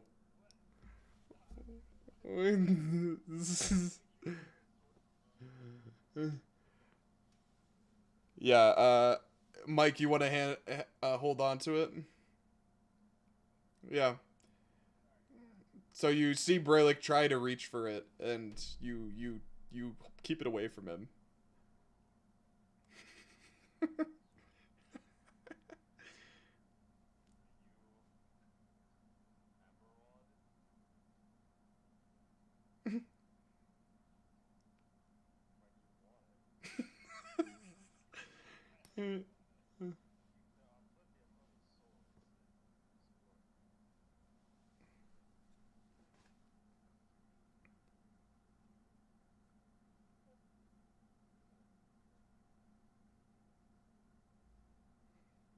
You see it shine.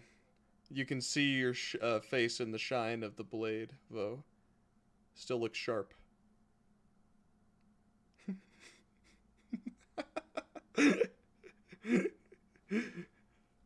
um, as you have this interaction, people begin to emerge at the side of the crater and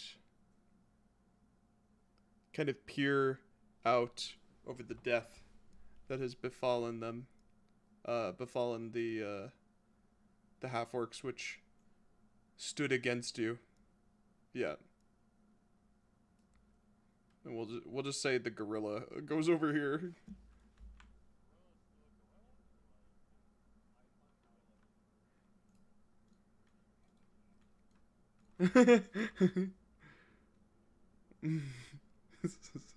He's low. Oh, here he goes.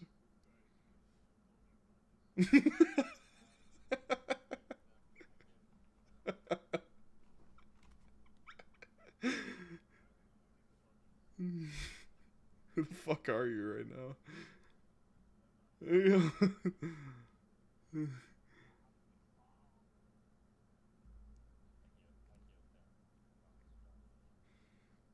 Theramek is like, why are you feeding me?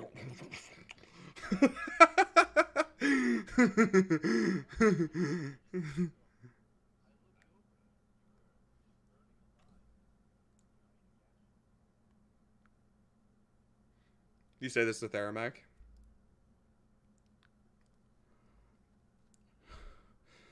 I'm not quite sure. And he looks over to you, Artyom. The forest fire seemed to have lost his head, carried away by the fire he wields.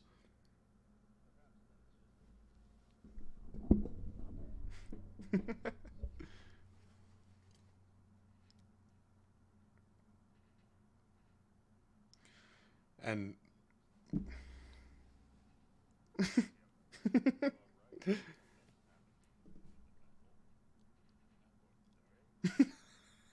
Rolland.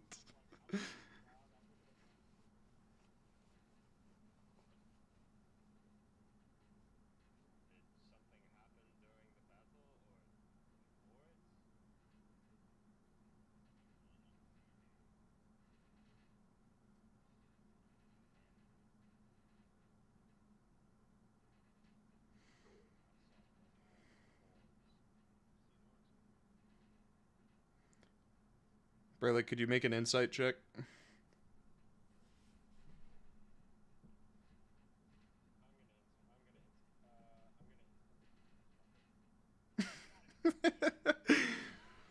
Toilet flush.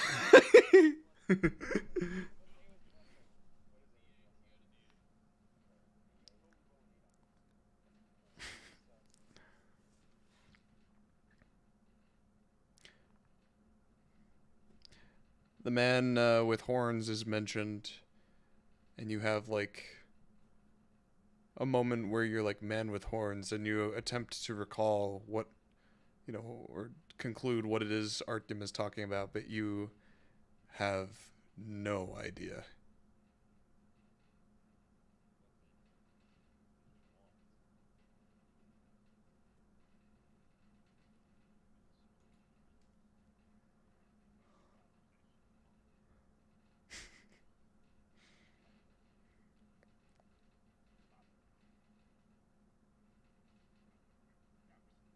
Yep. And make an insight check to see if there's more that you can kind of divulge as you're being questioned about this. Yeah. What the fuck?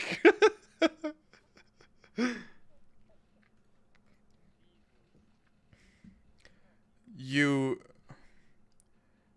get the feeling that when you asked like the question about fathers, or when you asked your question, he seemed to choose the thing that he thought would be most inciting to you,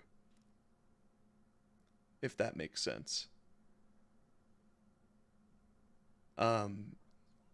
And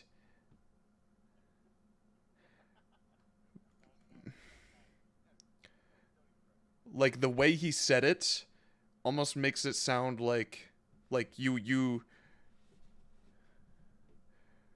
you interpret what he said to be a lie, and that he could have said that about any kingdom. It was just to make you specifically see red.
How impactful do you think that moment was for Brelikk? Mm-hmm.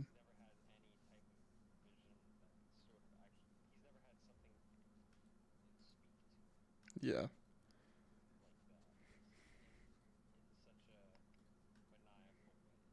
Yeah.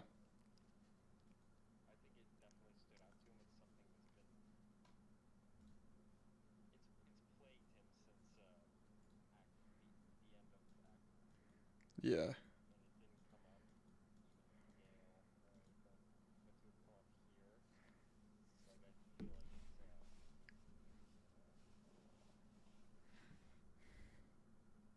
Yeah. I think you would, um, just based on that.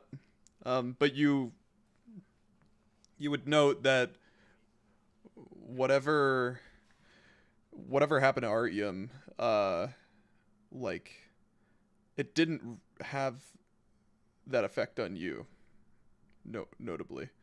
Um, but you almost got the feeling that this being was gloating in your conversation, or in when it spoke to you. So it was like after the fact of something happened. In this case, it almost seems like it was there this time in the act of it happening.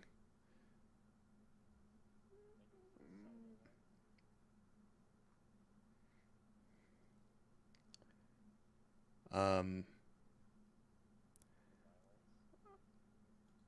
I would say you could probably make that conclusion, yeah. Just based on all the dead half orcs around you. Part of you feels like they might not have reacted in that way, given, I don't know.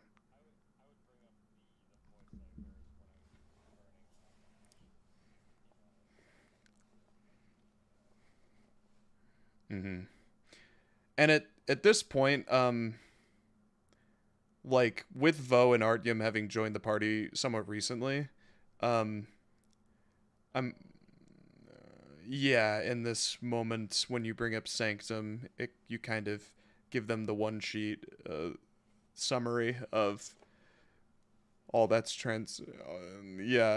happened, and the people he traveled with, and the journey that they're on in terms of um, the tablets specifically, um, and how this being, after he burned Ock's body, came to gloat and promptly disappear. Um, it sounds similar to what happened to you just now, Artyom, but all this talk is somewhat beyond you. You know what I mean?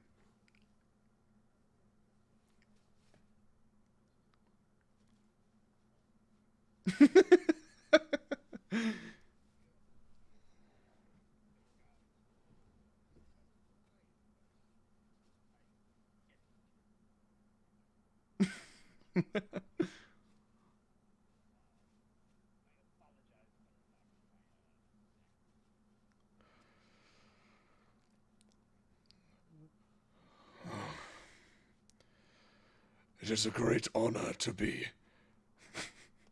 carved by the forest fire. These seared scars will adorn my back for many years until my grave.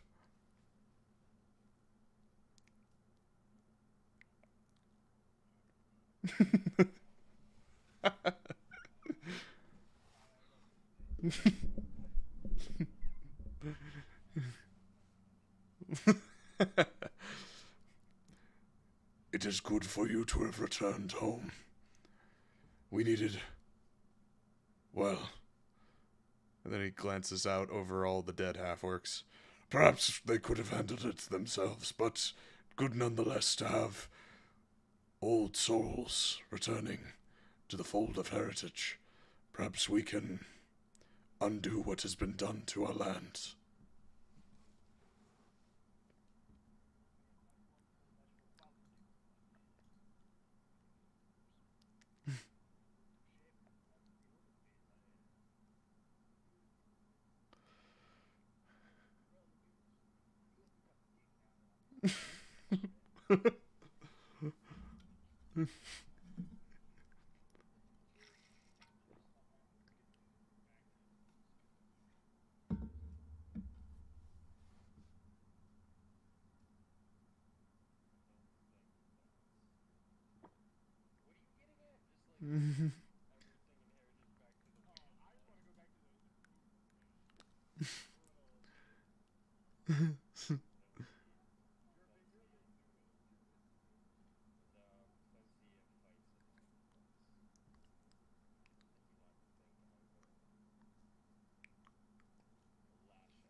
Yeah. So the half-orcs that... They backed away. Yeah, I was waiting for, opening there. They've approached the edge of the crater during your conversation. And, notably,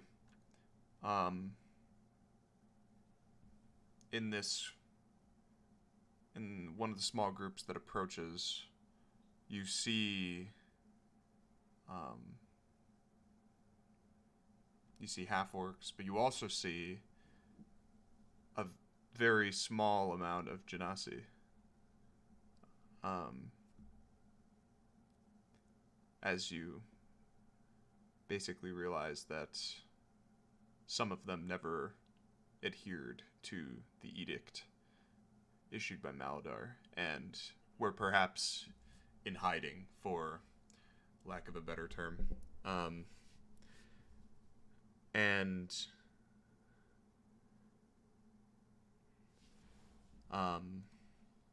notably, a genasi with crystalline spikes coming out of his head. Earth genasi, seemingly.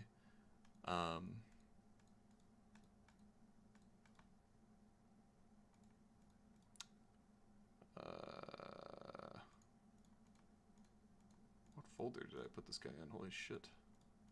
Holy shit, man. Oh, there he is.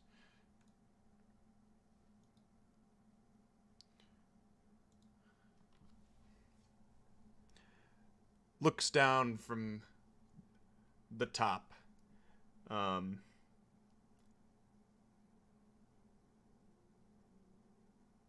Has these orange eyes. Kind of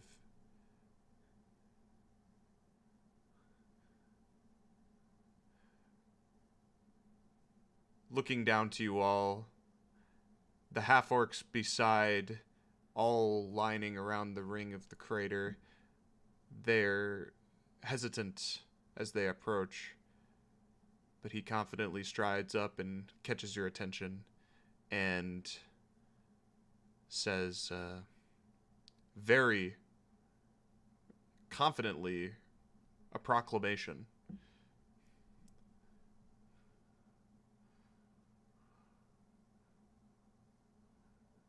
Hail to the new Chief of Heritage, Brelikk Kukurabran. His name Unchained. Unchained! Unchained. You know, people voicing their agreement, and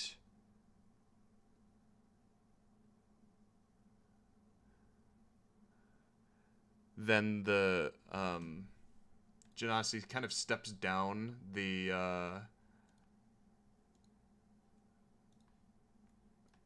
what do you call it? Hang on. He steps down the crater to meet you all, but he kind of approaches you, in particular Brelikk, and says, but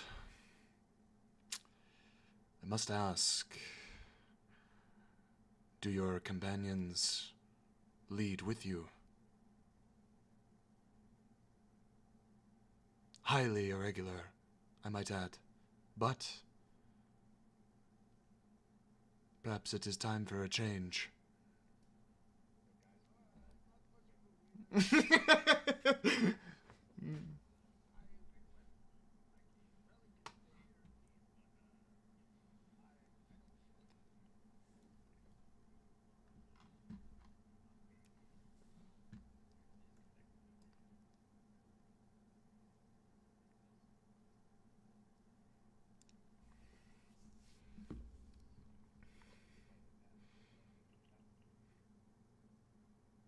Then he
some feedback.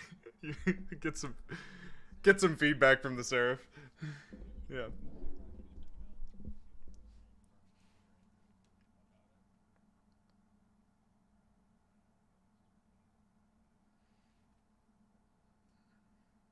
Identify.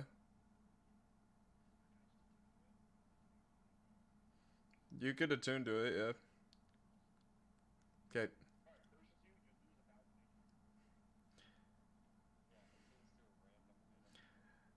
Out of character, Mike. I don't have an item card ready for this, so. Um, I mean, I know what they are, but I don't have an item card, so. No, I don't have one for the crown either. Next week, at the beginning of next session.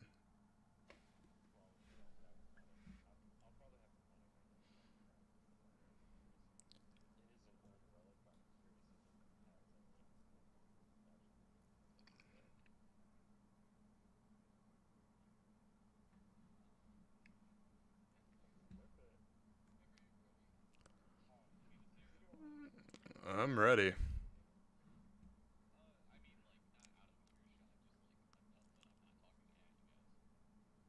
Yeah.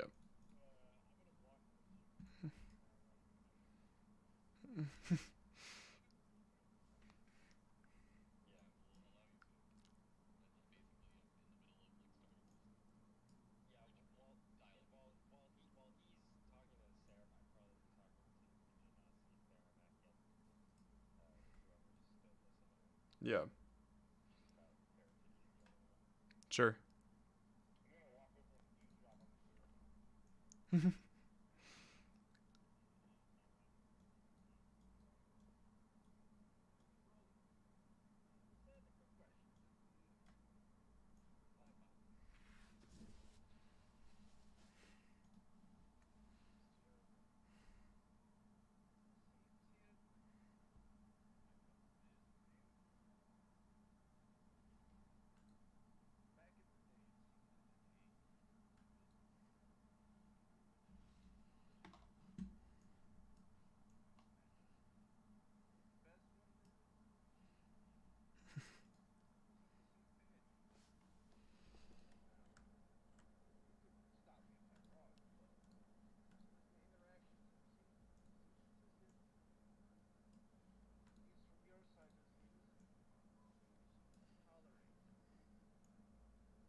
Mhm.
Oh, right, kind of came down. Yeah.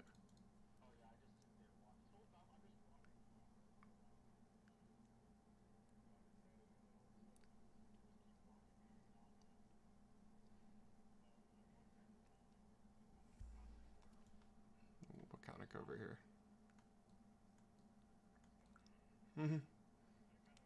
This is.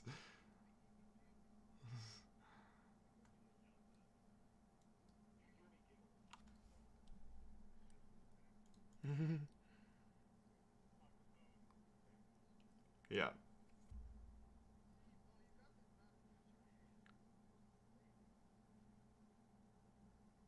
Yeah. Um.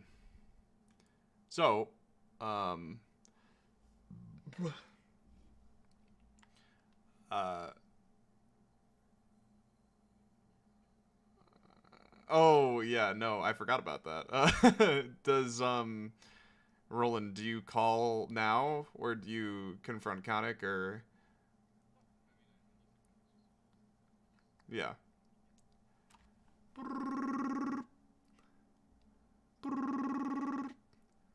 What do you say to him? The line connects.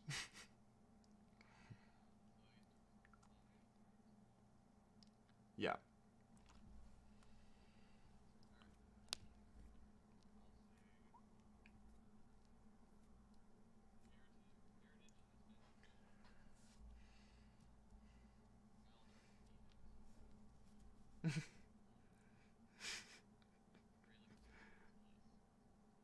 Mm-hmm.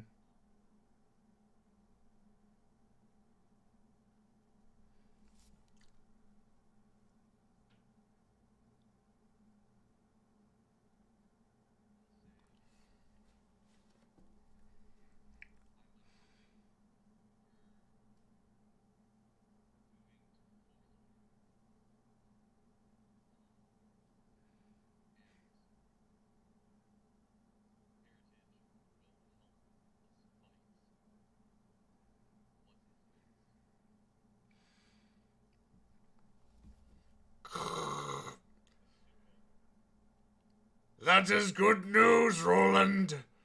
Good job. Take the podunks over the northern border. March upon heritage. Safeguard marching from the south. We will pincer movement them. Kill all the dead that stand in our way. End of message.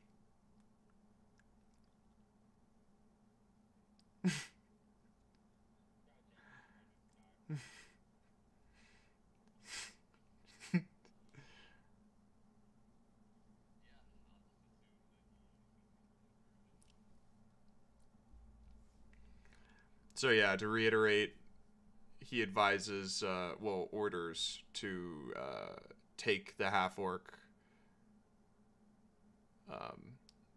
force, whatever remains of that, over the northern border, well, western border of Heritage,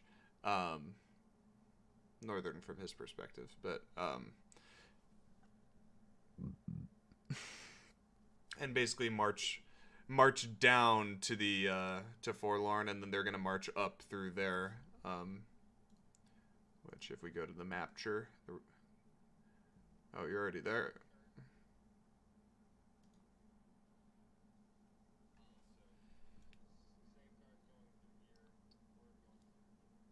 Mm-hmm.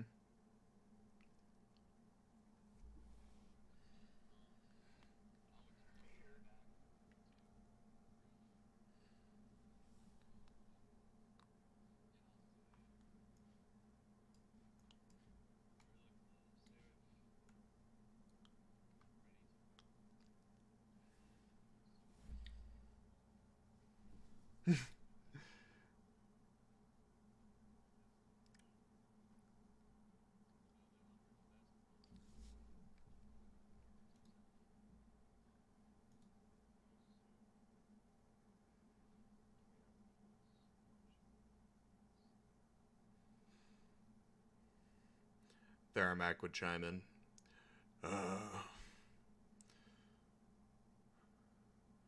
How soon? Well, suppose it's as soon as you believe them to be ready. I believe if you allowed them at this moment, they would march. It is something they have desired for a very long time. but they may require a bit of guidance, which we will be more than willing to provide, of course.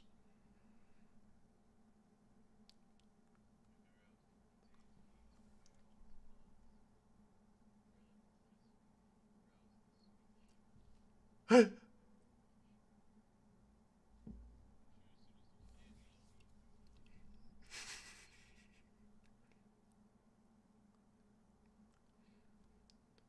believe that to be a good suggestion.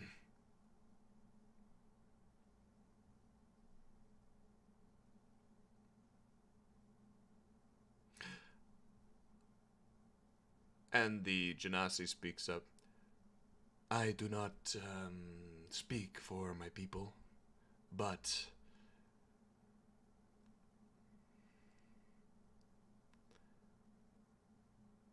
I believe that they will be willing to follow you across this border, and they will be thrilled to hear the news of Maladar's demise.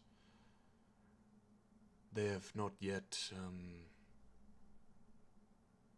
well, we have not yet sent word of that news.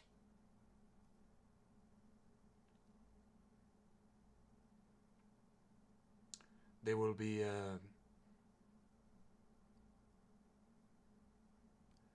they will be helpful in equipping your soldiers with what they need to advance into the Forlorn front.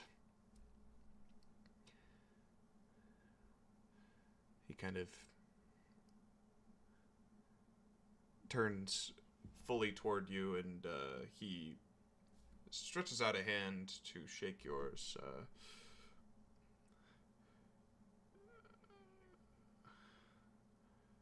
I am Eli.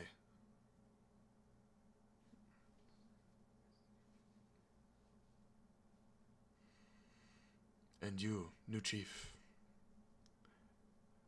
And he looks over to Theramak, nods to him, and he looks to Vough for a moment before turning to leave and going back up the slope which he came from.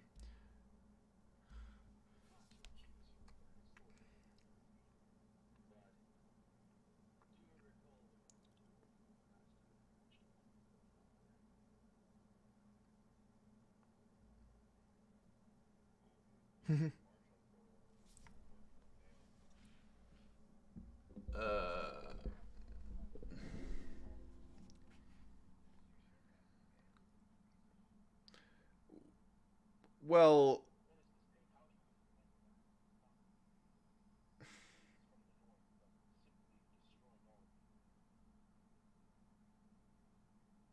yeah, what Khanek was saying is actually correct. When when Sanctum was, or when Heritage was invaded by Sanctum, Heritage was in Forlorn invading them.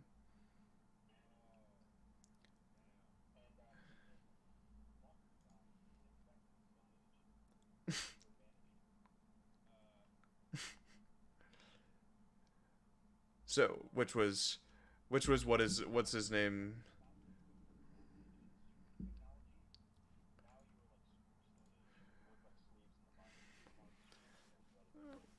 That was a small bit of exposition dropped by Doramar before he promptly died. Not everything he was saying was complete nonsense. He said, "Do you remember the last time uh, marching into Forlorn?" Because that was what you had told him you planned. And then it was in the middle of combat, so it's easy to miss, I say.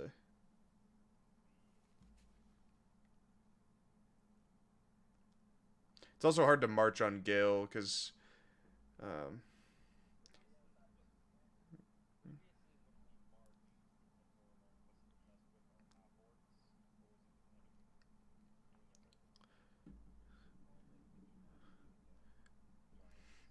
you know the Genasi to be more like suppliers. The Giants did go with you last time, Once you received word of Sanctum being in Heritage, you pulled everyone pulled back, and then that's when like Monarch basically had all of the uh your people like lined up already, and it was like a moment of like either they die or you die, and yeah. So then yeah, so then the elders and your including your father were killed, and then the the the innocent, the weak, were allowed to live. Which at the time you were not an elder, so you were not seen as and technically you just went straight from not being an elder to being chief, so you kind of skipped a few ranks, I'd say. Um, but yeah.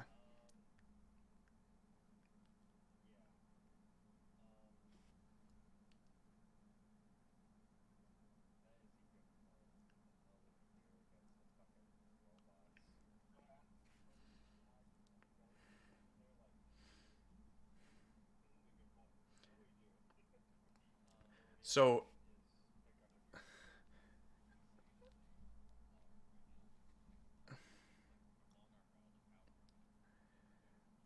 out of character.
A lot of dead bodies. Good for the soil.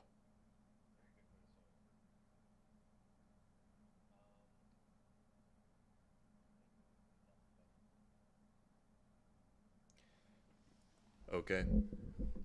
And as you make this decision, um, the camera pans away, and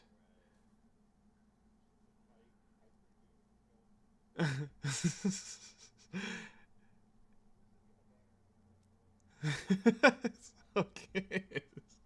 I was gonna say it pans away, away from the first crater, away from the second crater, and all of the craters below in Heritage, and uh,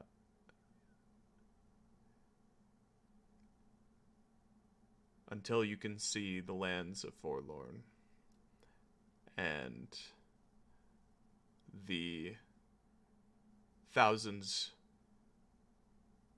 tens of thousands of undead that move erratically in all directions, as if the land itself were alive. A sea of corpses. And that's where we'll end it.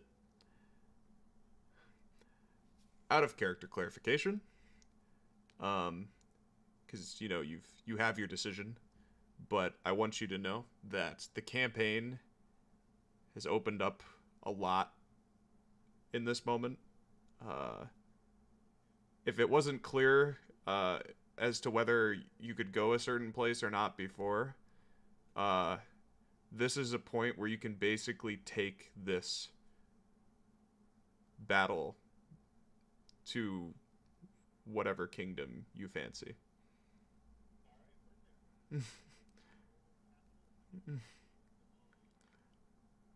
So, I just want to make that clear out of character so that people don't feel like they're funneled into doing one thing. But I do think that the thing you guys have chosen is a good one. So.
I will let you guys discuss it amongst yourselves. And you do level up. You are level 14? Level 14. And Matt, with this moment in the campaign, I know at one point you were talking about a class swap. It was a while back. This was the moment I was thinking of that would be good for you to switch subclasses if you want.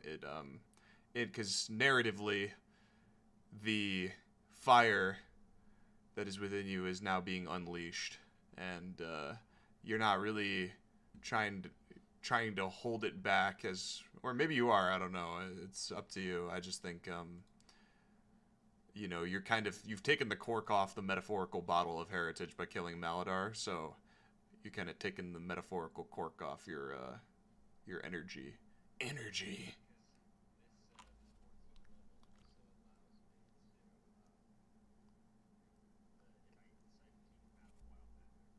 Choose.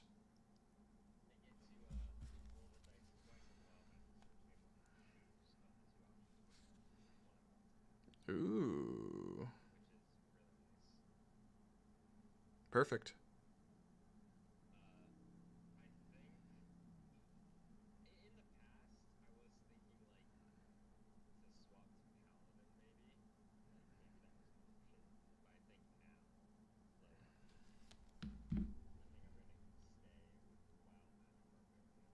Uh-huh.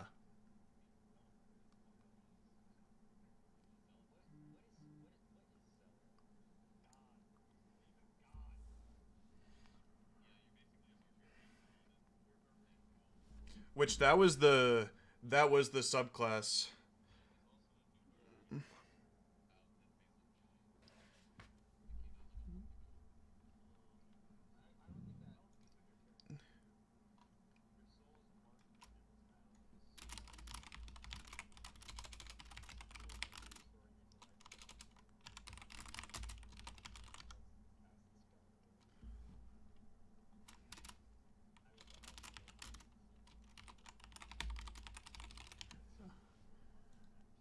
Yeah. I remember that being the subclass you were talking about back when we talked about it.